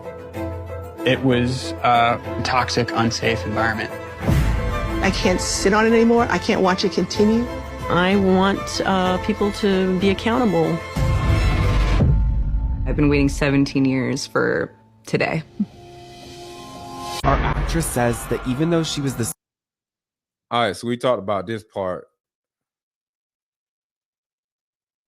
True, that would mean Ariana Grande was only 16 and on set, including child actors and female writers. Now he has responded to those accusations in an interview with actor Boogie, who was on iCarly. The TV producer spoke about Brian Peck, a dialogue coach who went to prison on 2 counts of child sex abuse. Schneider said he was not responsible for hiring Peck, who sexually abused actor Drake Bell, who worked on The Amanda Show and Drake and Josh. Schneider said he was more devastated by that than anything that ever happened to me in my career thus far. A Nickelodeon spokesperson told CBS News in a statement that it can't corroborate or negate allegations from productions decades ago. And in the interview, Schneider said he is embarrassed and regrets his behavior, adding he owes people a pretty strong apology. He also addressed some of the other allegations highlighted in the docuseries, including sexually suggestive jokes that he included in some of the shows, saying he's in favor of cutting them out now if they're upsetting to viewers. 2 female writers on The Amanda Show alleged they had to split a salary in order to get hired, something Schneider said he had no control over. He apologized for treating people poorly and admitted that he should not have asked people to give him massages on set. Former Zoe 101 actor Alexa Nichols slammed Schneider's interview in a new YouTube video, saying she feels no remorse from the producer and would have preferred a private apology. I know everyone deals with their own emotions in their own way, but I don't feel anything from you, Dan, Nicholas said. Did anyone else watch Quiet on Set and realize that everything's making sense now? I'm sure in his boots because he released an interview Hold on. I just skipped something by mistake. Hold on. This part right here was crazy. Hold on. I backed it up for a second. Everyone deals with their own emotions in their own way, but I don't feel anything from you, Dan, Nicholas said. Did anyone else watch Quiet on Set and realize that everything's making sense now? I'm sure you guys already saw the disturbing clips of Ariana Grande, but there was also this one by Jeanette McCurdy that she posted on her Vines a while ago. Hey, Dan Schneider. I know you're watching my Vine. Do you like my Vine? Fine. Look what you've done to me. And the people who were brave enough to speak out in this documentary made Dan Schneider shake in his boots because he released an interview the very next day. Is there anything you'd like to start off with? Absolutely. I woke up to him. I To know if you could fill a pool with anything you like and swim in it, what would it be and why? Confetti, because it's the celebration in the pool. Okay, that makes no sense. Okay. Miranda, Pineapple juice. what? I didn't ask the question. Oh, sorry. Well, I heard. I was thinking this whole time. Okay, the question is, if you wanted me to hit you with a bottle of something, what would it be? Pineapple juice? Okay, here comes. What you can say is, what can't you say? I mean, honest to God, I could go on and on about all the Look at that, y'all. things about Miranda, but I know time permits, and I will consolidate it to just this one thing. In all the years I've known Miranda, I guess 9 years now, she hasn't. You excited about the run through? Yes, I am. Really excited. Who do you have here? Sister May. What? Yeah, Sister May. She plays my girlfriend on the show. Oh. No, he's not in jail as far as I know because he only did 16 months. So he's not in jail. It's too bad I didn't cast a pretty girl to play your girlfriend. Oh no. That's a little joke because you're ridiculously beautiful. No! Hi, cuteness. Hi, cuteness. Hey, you weirdo. You are. You're cute. Admit it.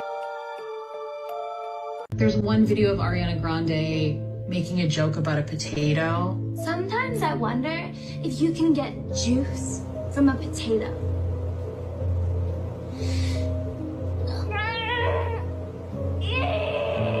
Did that air on Nickelodeon? Mark Summers. Come on, give up the juice. Yikes. I'm thirsty. In another video, Ariana is pouring water on herself in what seems like a very sexual manner. And people started saying, this feels inappropriate for children. What is that, dude? That's in a show for children. Yeah. There's other scenes where like... Have you ever tried to get your whole big toe in your mouth? Check this out.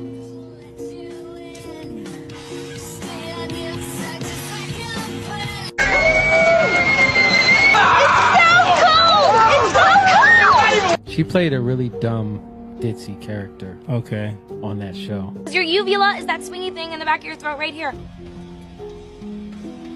It was just stupid. Yeah. That you would do that to somebody and to create a character like that. Yeah. It's, oh, well, it's funny. It's not even funny. Again, but that's culture, right? Yeah. Because funny is subjective. Yeah. Right? You're cultivated into what's funny. Mm-hmm. Or you can say even you're programmed into what's funny. Yeah.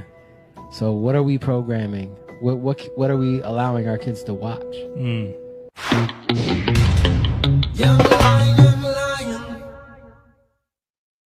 So with all of the news about the raids on So now let's talk about P. Diddy and what he has done to young people.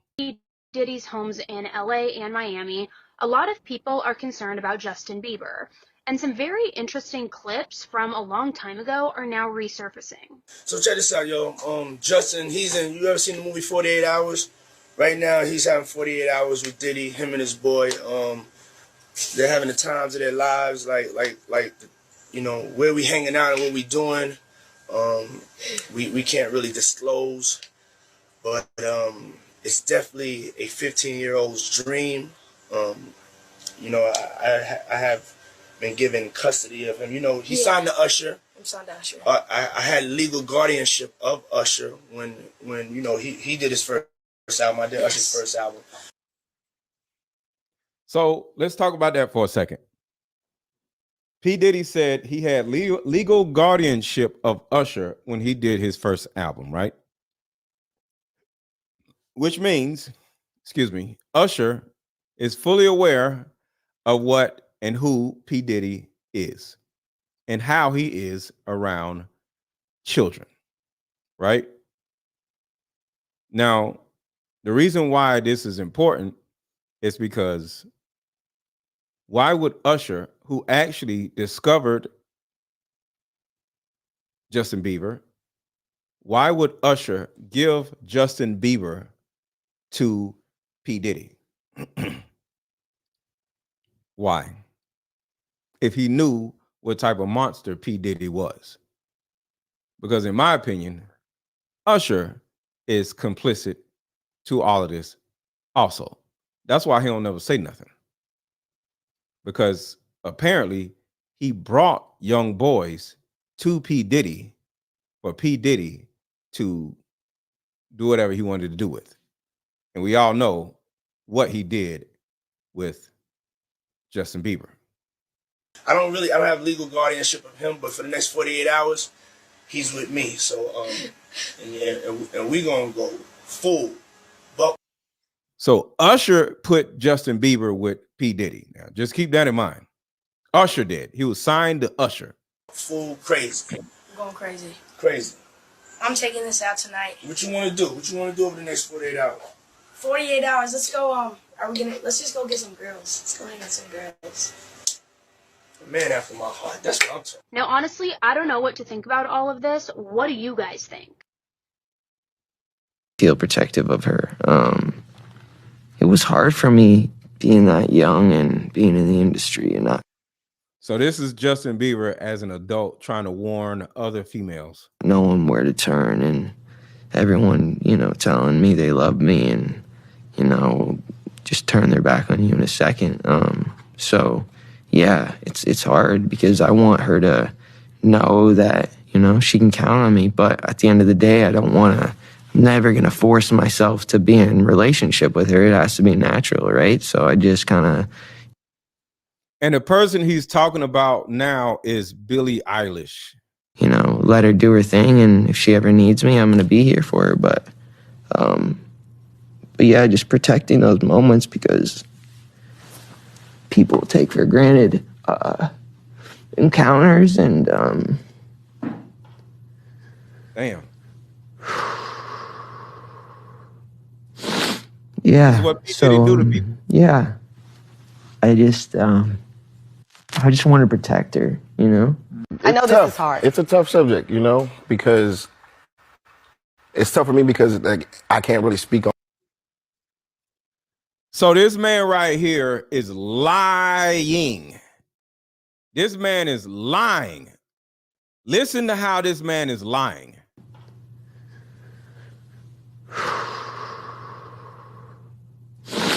Yeah. So, yeah. I just want to protect her, I know this is hard. It's a tough subject, because it's tough for me because I can't really speak on things that I never witnessed. You know what I'm saying? Because all these things happened after I left, basically. And Dan wasn't really on Kenan and Kel like that. I mean, he got it created by credit, but it was a different showrunner. So our worlds wasn't really overly, overlapping like that outside of all that necessarily. And then all that negativity kind of started happening outside of our tenure there. You know what I mean? So I wasn't really aware of a lot of it, but my heart goes out to, anybody that's been victimized or their families. Really? You know what I mean? I think it's a good thing that the doc is out and it's, putting things, on display that need to be, stories that need to be told for this, accountability's sake. But it's definitely tough to watch because I have fond memories of that place, and I have fond memories of, my co-stars and stuff like that, so. We need to talk about this because things are not what they seem. Kenan Thompson says investigate more in emotional response to quiet on set revelations. So Kenan Thompson went on the Tamron Hall show and she asked him about the Quiet on Set Nickelodeon documentary. If you're only reading the headlines today, you're going to be like, yes, go Kenan, thank you for speaking up. However, if you actually listen to the interview or you read the body of these articles where it has his quotes, he lied. He lied and he didn't do anything to defend the victims. He says, "It's a tough subject. It's tough for me because I can't really speak on things I've never witnessed." You know what I'm saying? Because all these things happened after I left. Keenan, after you left, be so for real. First of all, when did you leave? Because Good Burger 2 just came out 4 months ago. Am I tripping or did this not happen? And then before Good Burger 2, you were the executive producer of the All That Revival show. No? We forgot this? Kenan Thompson goes on to say, and Dan Schneider wasn't really on Kenan and Kel like that. I mean, he got created by Credit, but it was a different showrunner. So our worlds weren't really overlapping outside of that. I cannot. Kenan Thompson, look me in my eyes and tell me that you and Dan Schneider's worlds never overlapped at your time at Nickelodeon. So you never overlapped with Dan Schneider then? And not then, when Amanda Bynes joined the cast? No overlapping when you filmed the first Good Burger and Dan Schneider played Good Burger manager, right? He goes on to say all that negativity kind of started happening outside of our tenure there.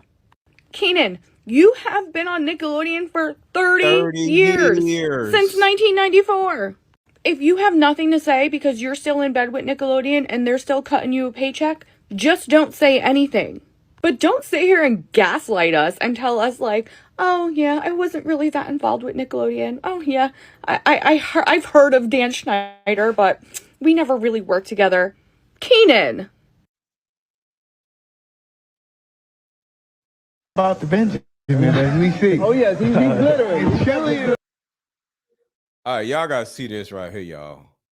It truly is about the Benjamin, as we see. Oh yes, he's glittering. It truly is about the Benjamin.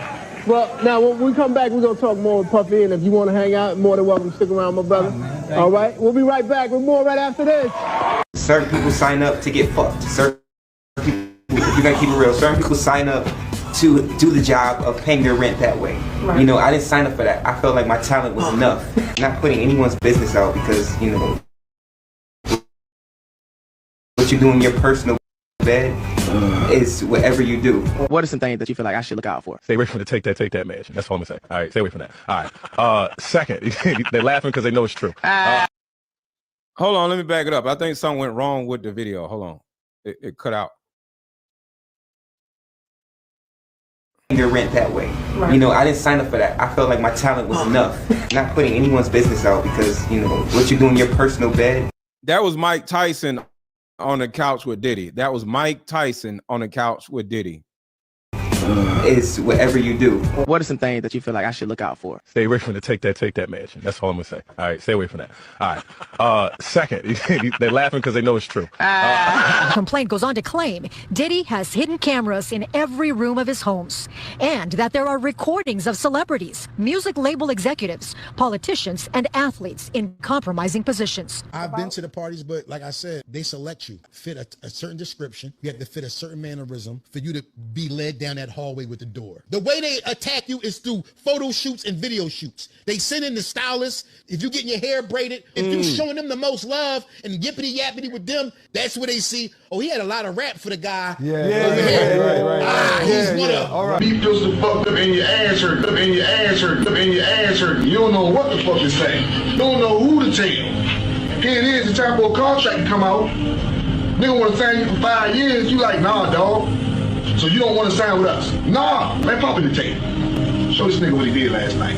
You sitting that motherfucker like, man, what the fuck? Yeah, well, what the fuck? That's what happened. You got fucked. You want to sign that contract. You don't want nobody in the hood to see that shit. These niggas that you see constantly hot, they're not getting hot because they like to get hot. They're getting hot because they know what they done done. He had put everybody else out the crib. Like the influx of people he had put him out. Took a liking to me in particular around the time, man. It was really, you know what I mean? Like putting his arm around me. Right.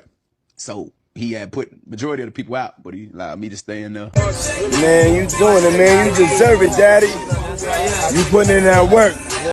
Why would Diddy get a tattoo of Tupac's skull over his heart? Why would Diddy get a tattoo of Tupac's skull over his heart? All the people in the industry know. Did y'all know this right here?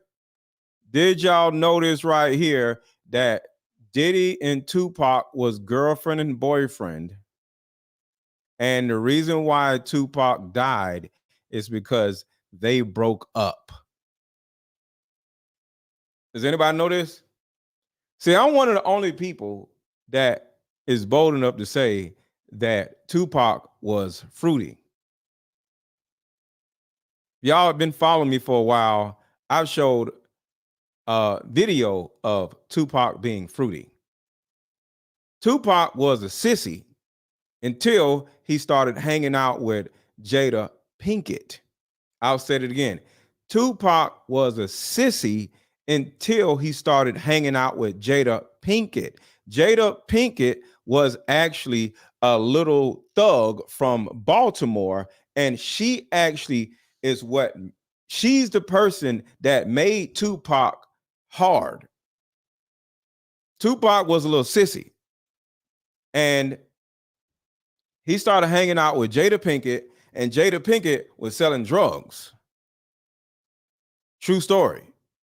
And Jada Pinkett used to feed him and would actually buy him clothes because his mom was on crack. So she taught him how to have this different persona, because guess where they met? Guess where Tupac and Jada Pinkett met? In acting school.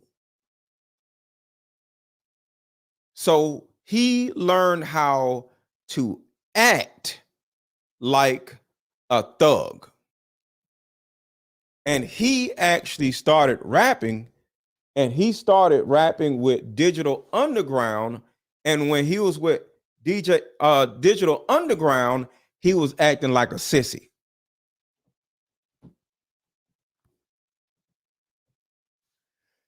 He was acting like a sissy with Digital Underground. And then as he started rapping, he was on Brenda's Got a Baby. You know, he was rapping about the ladies, and he slowly started hanging with a different crowd in LA or in the Bay Area, and used his acting skills and started acting like a thug. And then he started shooting at police. He started acting out certain things. But the reason why P. Diddy unalived Tupac is because Tupac broke up with P. Diddy on P. Diddy's birthday. That's the reason why Tupac is dead. P. Diddy unalived Tupac and then unalived Biggie.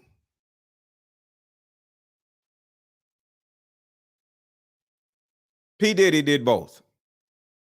That's the reason why nobody can find evidence of either one of them getting killed or anything, because I already talked about how P. Diddy and his mother, P. Diddy's mother had ties with the feds and the New York law enforcement.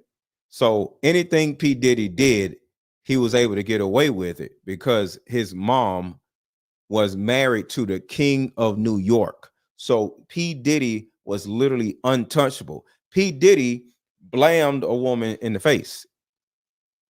I'll say it again. P. Diddy blamed a woman in the face in the middle of a club. So P. Diddy was walking around. If y'all seen American Gangster, P. Diddy was doing that stuff in real life because of who his daddy was. Why would Diddy get a tattoo of Tupac's skull over his heart? Why would Diddy get a tattoo of Tupac's skull over his heart? All the people in the industry know at one time Pac and Puff was like this. But Puff had an obsession with him for whatever reason it was. Puff and Tupac was like a couple, seemed like to me. Whatever they may have done And you gotta remember, they was all swingers. It came to the point where him and Pac wasn't cool no more at all. Here's Combs and Tupac at Sean Combs' birthday party. This is the last time the two would be seen in public together. Something happened between them that night that ended their relationship. Did Tupac break up with Diddy on Diddy's birthday? Well, less than a month later, Tupac would be shot by Puffy's associate. Insiders have speculated that the East Coast, West Coast rivalry was a lover's quarrel gone awry. This tattoo over Diddy's heart confirms exactly that.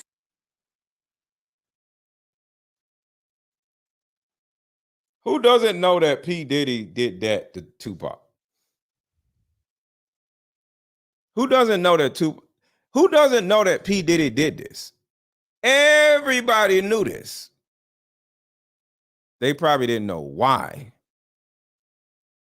See, Tupac, because of how he operated, loud, I'm a go off or whatever, Tupac got to the point where he didn't give a damn about who he disrespects.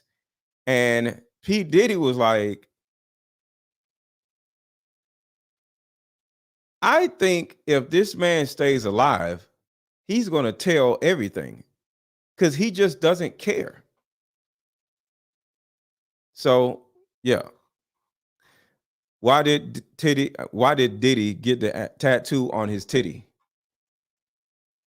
I'm just saying, y'all. I'm just saying. And I don't care whether y'all believe me or not. I don't give a damn. I don't know these damn people, so I don't care. What's going on, Couples Light? So y'all can say I'm lying or I don't give a damn. These people don't pay me no money. I don't give a shit. I'm just sharing information. Y'all don't have to believe it. I don't care. He dead. So who cares? The man dead. I don't give a damn what y'all think. He dead. Like, I don't care. You know, but it is what it is. But that is the sad truth about not just the rap game, but in acting also, you know, Harvey Weinstein. So when you look at all of these characters, they all are literally doing the same thing. R. Kelly, P. Diddy, Harvey Weinstein,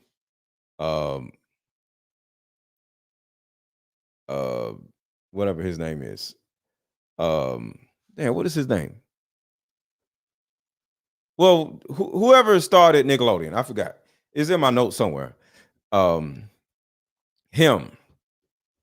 like the guy who screwed up B2K, Marquise Houston, Raz B, Lil Fizz, Omarion, like R. Kelly, all these guys.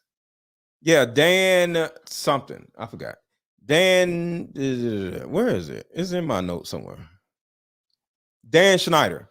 Yeah. So P. Diddy, Dan Schneider, Harvey Weinstein, R. Kelly, the guy that was doing what he was doing to Marquise Houston and Raz B and them, like Chris Stokes. Thank you, Dion. Chris Stokes. It's so many men. So many men that did that. Pause. That don't even sound right. So many men. It's so many men in our industry, white and black, that was literally just doing all these horrendous things to young boys. Young boys. Not young girls, young boys. But of course, girls too.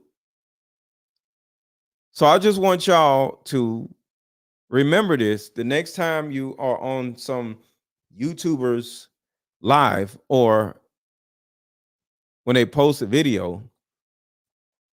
I want you to think about how often does this content creator that you're watching, that's not me, how often do they talk about males and how terrible males are?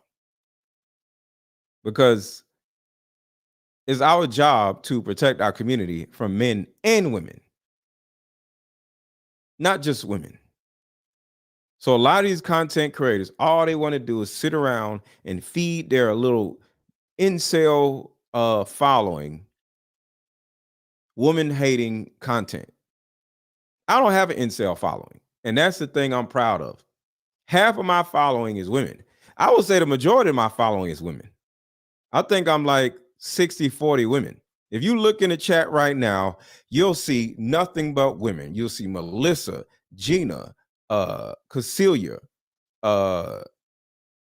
Tracy. Said Gina already, or Bernice, Tamario, like, yeah, nothing but women. So the thing about it is Angel. So Cat. So I have a huge following of women. I don't just sit around and just talk mess about women to men. I think that is gay. I'm sorry. I don't want to talk shit about women to men. To me, that's gay. I'm sorry. I love my ad block. I know you, man. I know you. Yeah, but it is what it is. But like I said, call these weirdos out, y'all, because we got to stop this, because what is going on YouTube is an underhanded type of Harvey Weinstein, P. Diddy, Chris Stokes type of shit. Thank you, Gina. Love you too. It's some weird shit. You know, they're doing the same thing on YouTube as they're doing in these other genres. And we got to call it out. Any man you see who is sitting around talking shit about women day in and day out, and they don't make no content about any man that's doing any bullshit, they're just like these other dudes. Because why? It's because they're gay. And there's nothing wrong with being gay, but be gay. Stop acting like you're not. Because any man who just wants to sit around and talk shit about women, find every example of women doing shit, but don't never say nothing about what men are doing, is gay. So just keep that in mind, because men be doing dumb shit just like women be doing dumb shit. Why the hell you just want to sit around and talk about talk shit about women? I talk shit about whoever did some stupid shit that day. I don't give a damn if it was a cat. I'll talk shit about cats or dogs. I don't give a damn. So, and Cat says they talk mess about women because they want to be women. It's not that they want to be women. They want the hold on. I actually wrote something down. I'm gonna tell you what it actually is. Hold on. Where is it? I wrote it down. I don't know where it is, but these black men on YouTube, they want the ability that women have to garner sympathy. You know, a woman can start crying, everybody's going, oh, what's wrong with her? Right? They're jealous of women because in their minds, nobody cares about men. In my mind, nobody cares about men. I don't worry about that because I'm a man, right? But they're angry that people care about women, but people don't care about men. So, yeah, they want to lure women to their channels. Why? By trashing women? How is that luring women? No, they want to lure men to their channels. They want to lure more men to their channels. They want to sit around and talk to a bunch of dudes all fucking day. I'm sorry. I'm not calling out a bunch of dudes in my chat all day. No, I'm talking to women. I'm talking to men. I'm talking to people. I don't want a whole bunch of dudes in my damn chat.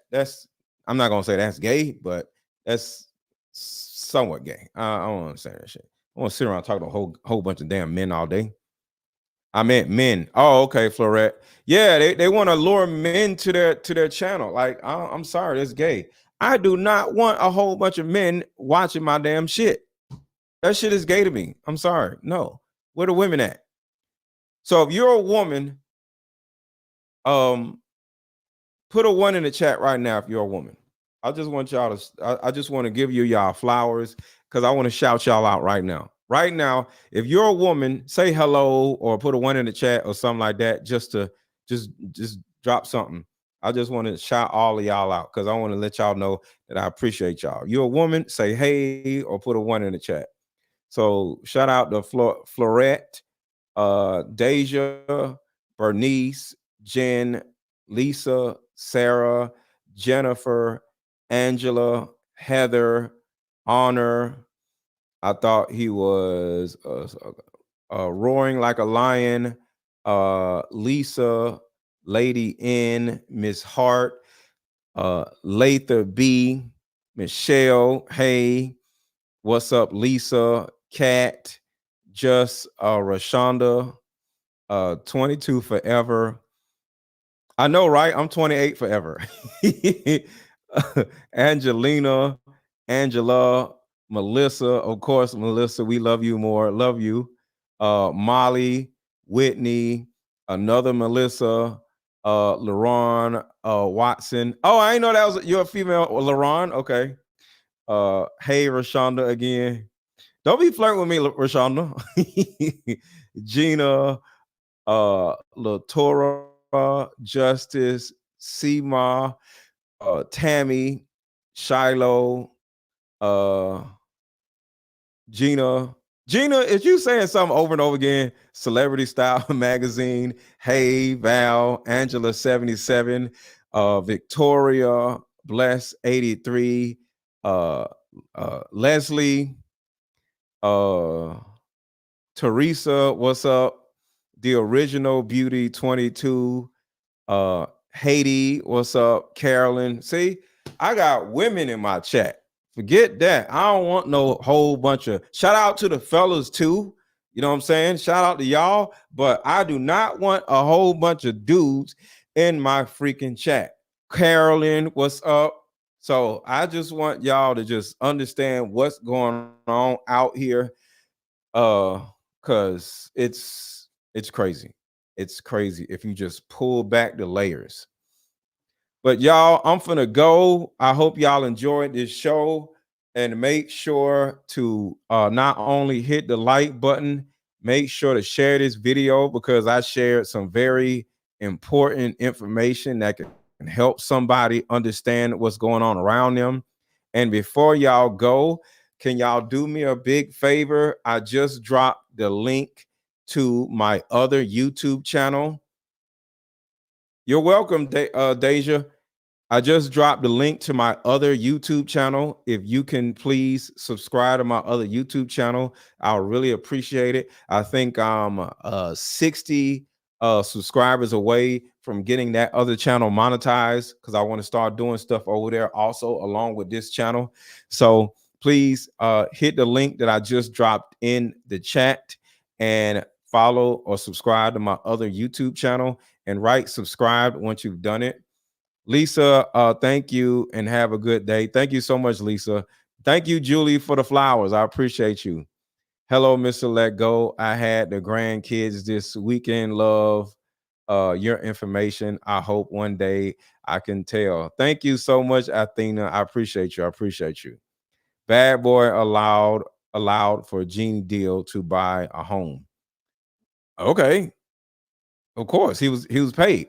If you got a job, you should be able to buy a home with the money you make from the job. Thank you, James. Just subbed. I appreciate you. Thanks. It was very informative. Thank you so much. Thank you so much. Thank you for the $2 super chat, Melissa. I appreciate you. Some of my start wing a bow. I don't know what that means. I subscribe to your other channel. Thank you so much. Bad boy did lots of good. Nobody cares. Let me tell y'all something about somebody doing a lot of good. Nobody cares. All right. If you ruin people's lives, if you have people on drugs because of you, if you have people depressed because of you, if you have people dead because of you. Do y'all, you know what? Talking about he did good. I don't give a damn about what he did good. He's a piece of shit. What are you talking about? Hold on, y'all. I got a video that I have in here. Where is it? Can you freaking move? All right, hold on, y'all. I got a video. Where is it? Because I just downloaded it. Talking about he did a lot of good. Where's the video? I just downloaded it.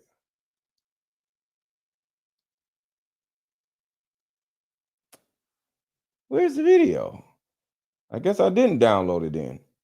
But it's a video where they listed how many people were unalived allegedly by P. Diddy. And it was Heavy D. It was damn, I wish I had the video. It was Heavy D. It was about 12 different people that are dead. What is the name of your other channel? Hold on, I'm about to drop the link in the chat right now. I just dropped the link in the chat right now. So just click the link that I just dropped in the chat. It says, everyone, please subscribe to my other channel. So the man has unalived a bunch of people, but y'all want to say what he did that was good. No, P. Diddy is a piece of crap and he needs to go to prison.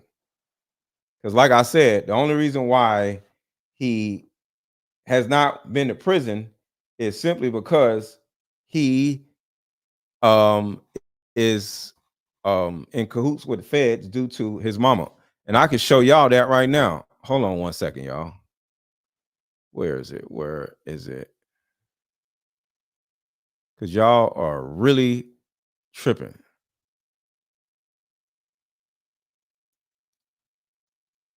Is it this?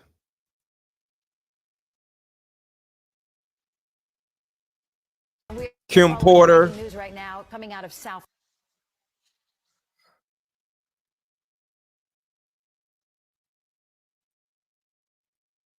All right, I think this is it right here.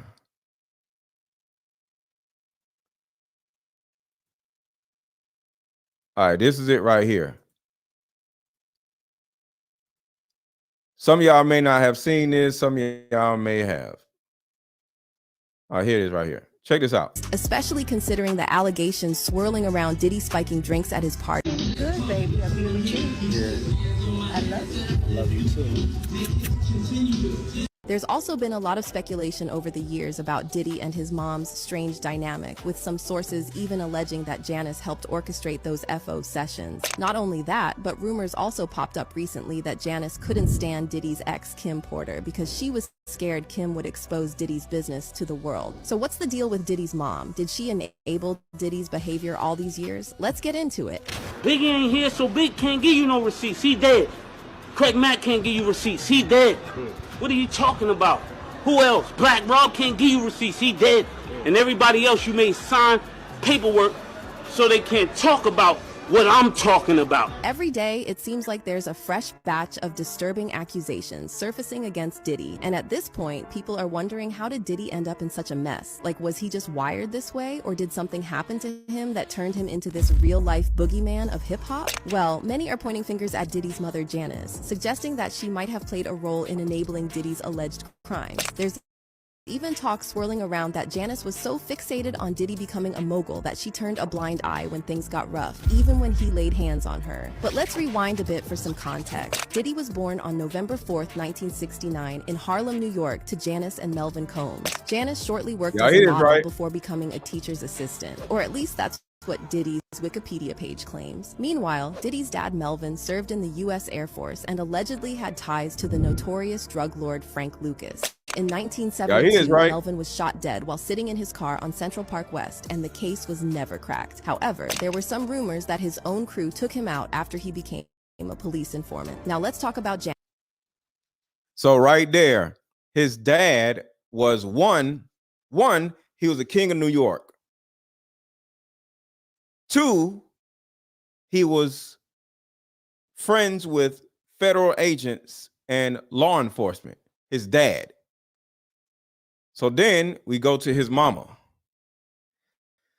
Janice. She reportedly showered her son with all the love and affection in the world. And although Diddy has a sister, Keisha, Janice's focus was on Diddy. In fact, some say she was downright obsessed with him, leaving Keisha in the shadows. Diddy also never shied away from flaunting his tight bond with his mom, always giving her shout-outs and thanking her for everything she taught him. Ma, I love you. This is your day.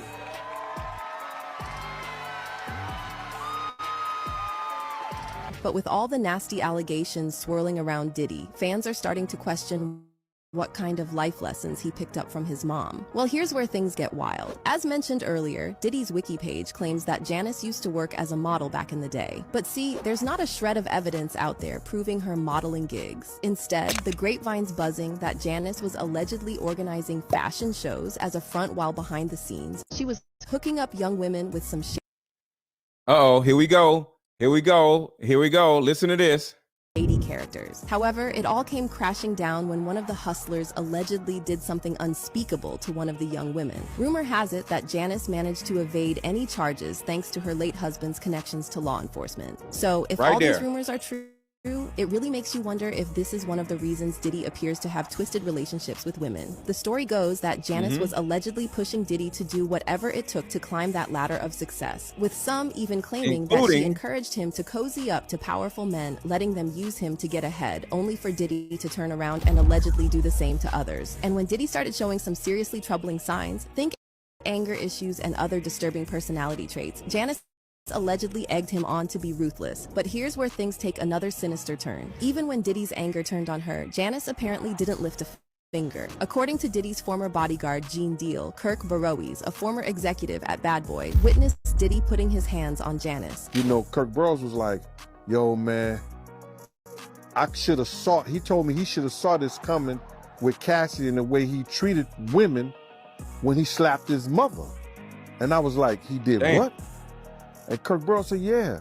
And then in another interview, Gene dropped a bombshell that Janice once made a move on him. And get this, when Gene turned down her advances, that's when all hell broke loose and Diddy eventually stepped down as Diddy's security. She wanted to show that she had power over me, and I would never give her no power over me.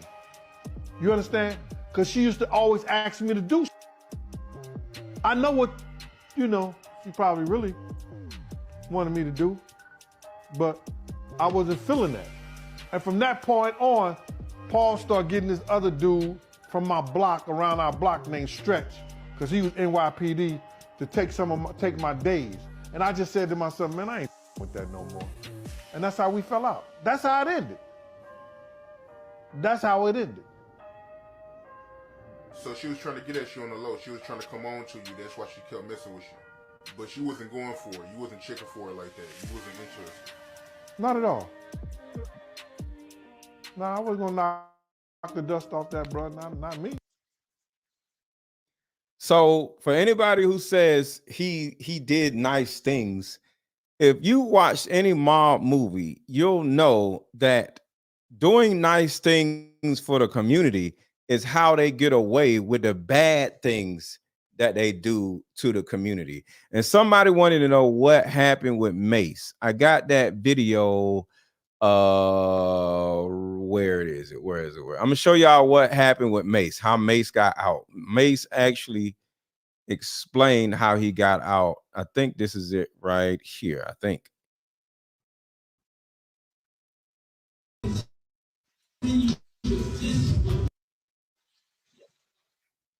this is it. Oh no, this ain't it.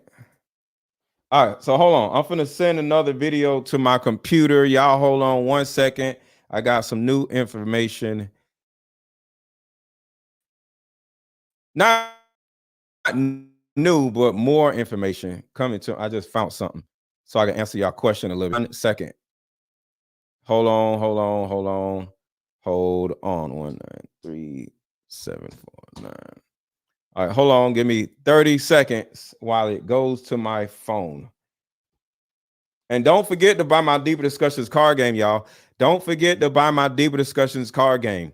Everybody, if you have not already bought my Deeper Discussions card game, make sure to buy it now.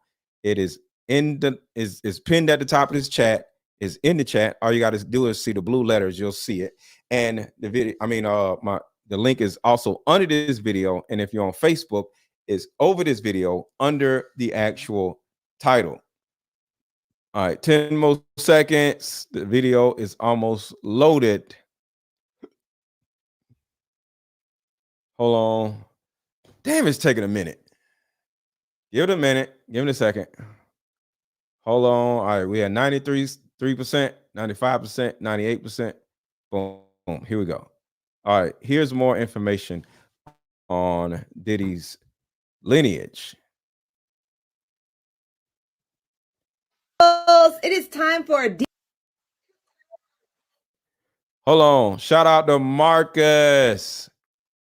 Check out what Marcus said. Marcus said that game is fun as hell. I recommend everyone to get it.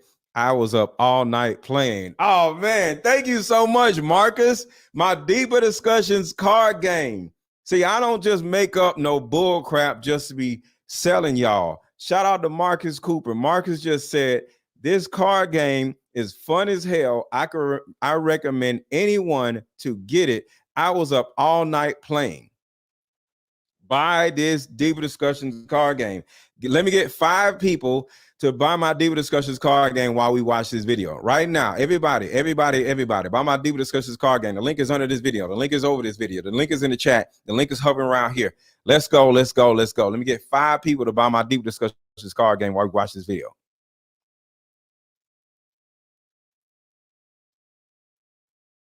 Hey peoples, it is time for a Diddy deep dive. Yes, a deep dive. Now, a lot of people have been talking about what's going on with Diddy right now, but no one is talking about his life, how he grew up, and how he got to this point. Now, at the age of 3, Diddy lost his father, Melvin Combs. And if you don't know who Melvin Combs is, let me let you in. Melvin was a UGG dealer, and he ran for this man, the one and only Frank Lucas. And if you don't know who Frank Lucas is, baby, you need to go and watch American Gangster because he did not play. And just a little synopsis on Frank Lucas. This man figured out how to move weight from Vietnam all the way to New York, okay, in coffins, all right? He wasn't nothing to play with. He could literally take you out in the middle of the street and no one would blink. Now, sadly enough, Melvin lost his life during a UGG deal, okay? Someone thought he was an informant and took him out. I think around 12 years old, Janice Combs moved Puffy out of the hood, took him out of Harlem and moved him to Mount Vernon. And Diddy said it was different. He had grass, he had trees, he was playing on teams in Mount Vernon. But when you got to Harlem, everybody knew him by his last name. He even had a conversation about his dad with Frank Lucas. Now, Diddy was also quoted stating that he felt like he had the hustler mentality of his father, and he also had his spirit. And I don't know if that was a good thing, because now Diddy has put himself in a position where he is just like his dad. He's a wannabe gangster. He's got people moving weight for him. Sorry, allegedly. You even got people like Kanye West and his bodyguard who's known him for years. I'm sorry, former bodyguard, stating that Diddy could be an informant for the feds. Now, this is just my opinion. I feel like Diddy didn't know his father well enough, so he started imitating his ass. And it just got bigger than what it should be. He took that hustler mentality and the spirit of his father and went too far. I hate to say it, but like father, like son, I just hope he doesn't end up in the same place for the sake of his children. But what do y'all think? Hey peoples, here are your Diddy updates from the last 12 hours. Let's get into it. So I know we all thought Joe Budden was a punk and he wasn't gonna say nothing about Diddy.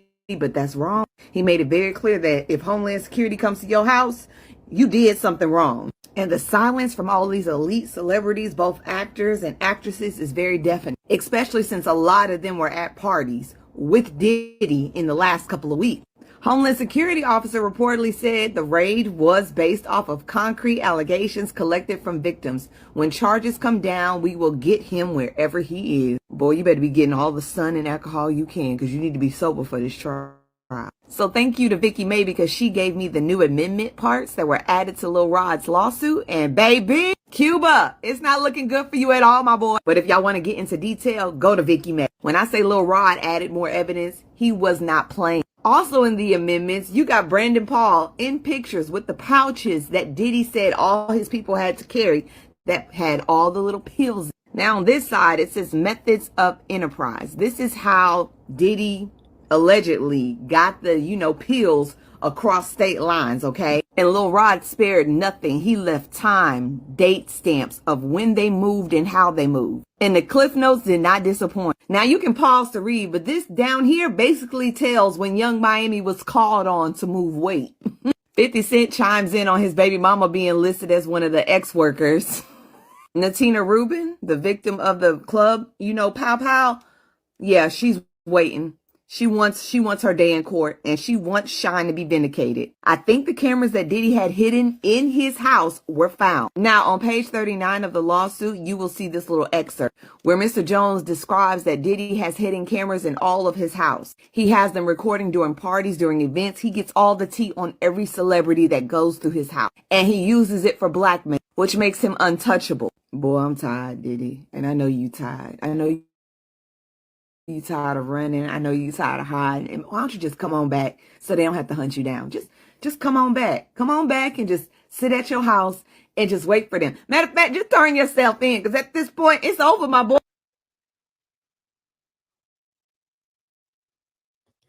So yeah, P. Diddy is not a good person. P. Diddy was taught, raised, and trained to be the person he presently is. So I'm out of here. Make sure to buy my Deeper Discussions card game. If you have not already, make sure to subscribe to my other YouTube channel if you have not already.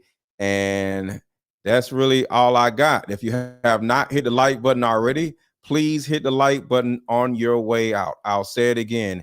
Please hit the like button on your way out. And I will talk to y'all later. Hit the like button, hit the like button, share this video, share this video. Some of y'all did not share this video. So you have not shared the video already on Facebook.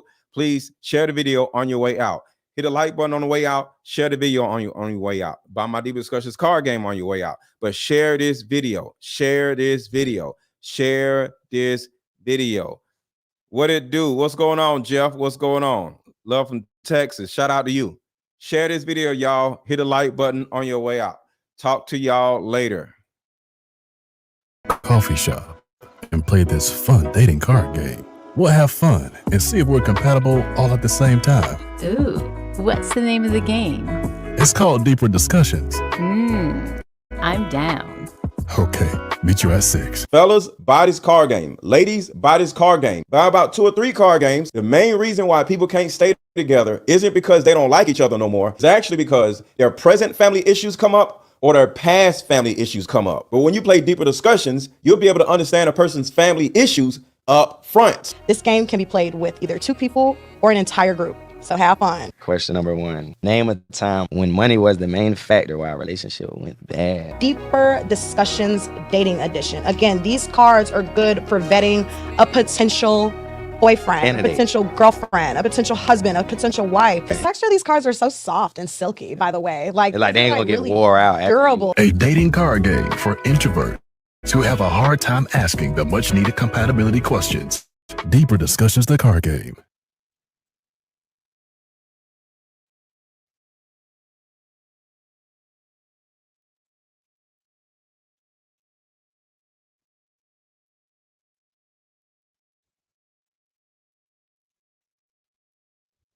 It's meant to give you and other players deep understanding of how we all deal with relationship, when or if things get serious. One of the biggest reasons why people break up is because of underlying family issues. This game can be played with either 2 people or an entire group. So have fun. Question number 1. What is the one thing you wanted but didn't receive when you were young? Name a time when money was the main factor why a relationship went bad. Deeper Discussions Dating Edition. Again, these cards are good for vetting a potential boyfriend, a potential girlfriend, a potential husband, a potential wife. It'll even tell you what's wrong with your sneaky link. If you and your sneaky link need to have a conversation, actually, these cards are so soft and silky, by the way. Like they ain't gonna get wore out. Durable. A dating card game for introverts who have a hard time asking the much needed compatibility questions. Deeper Discussions, the card game.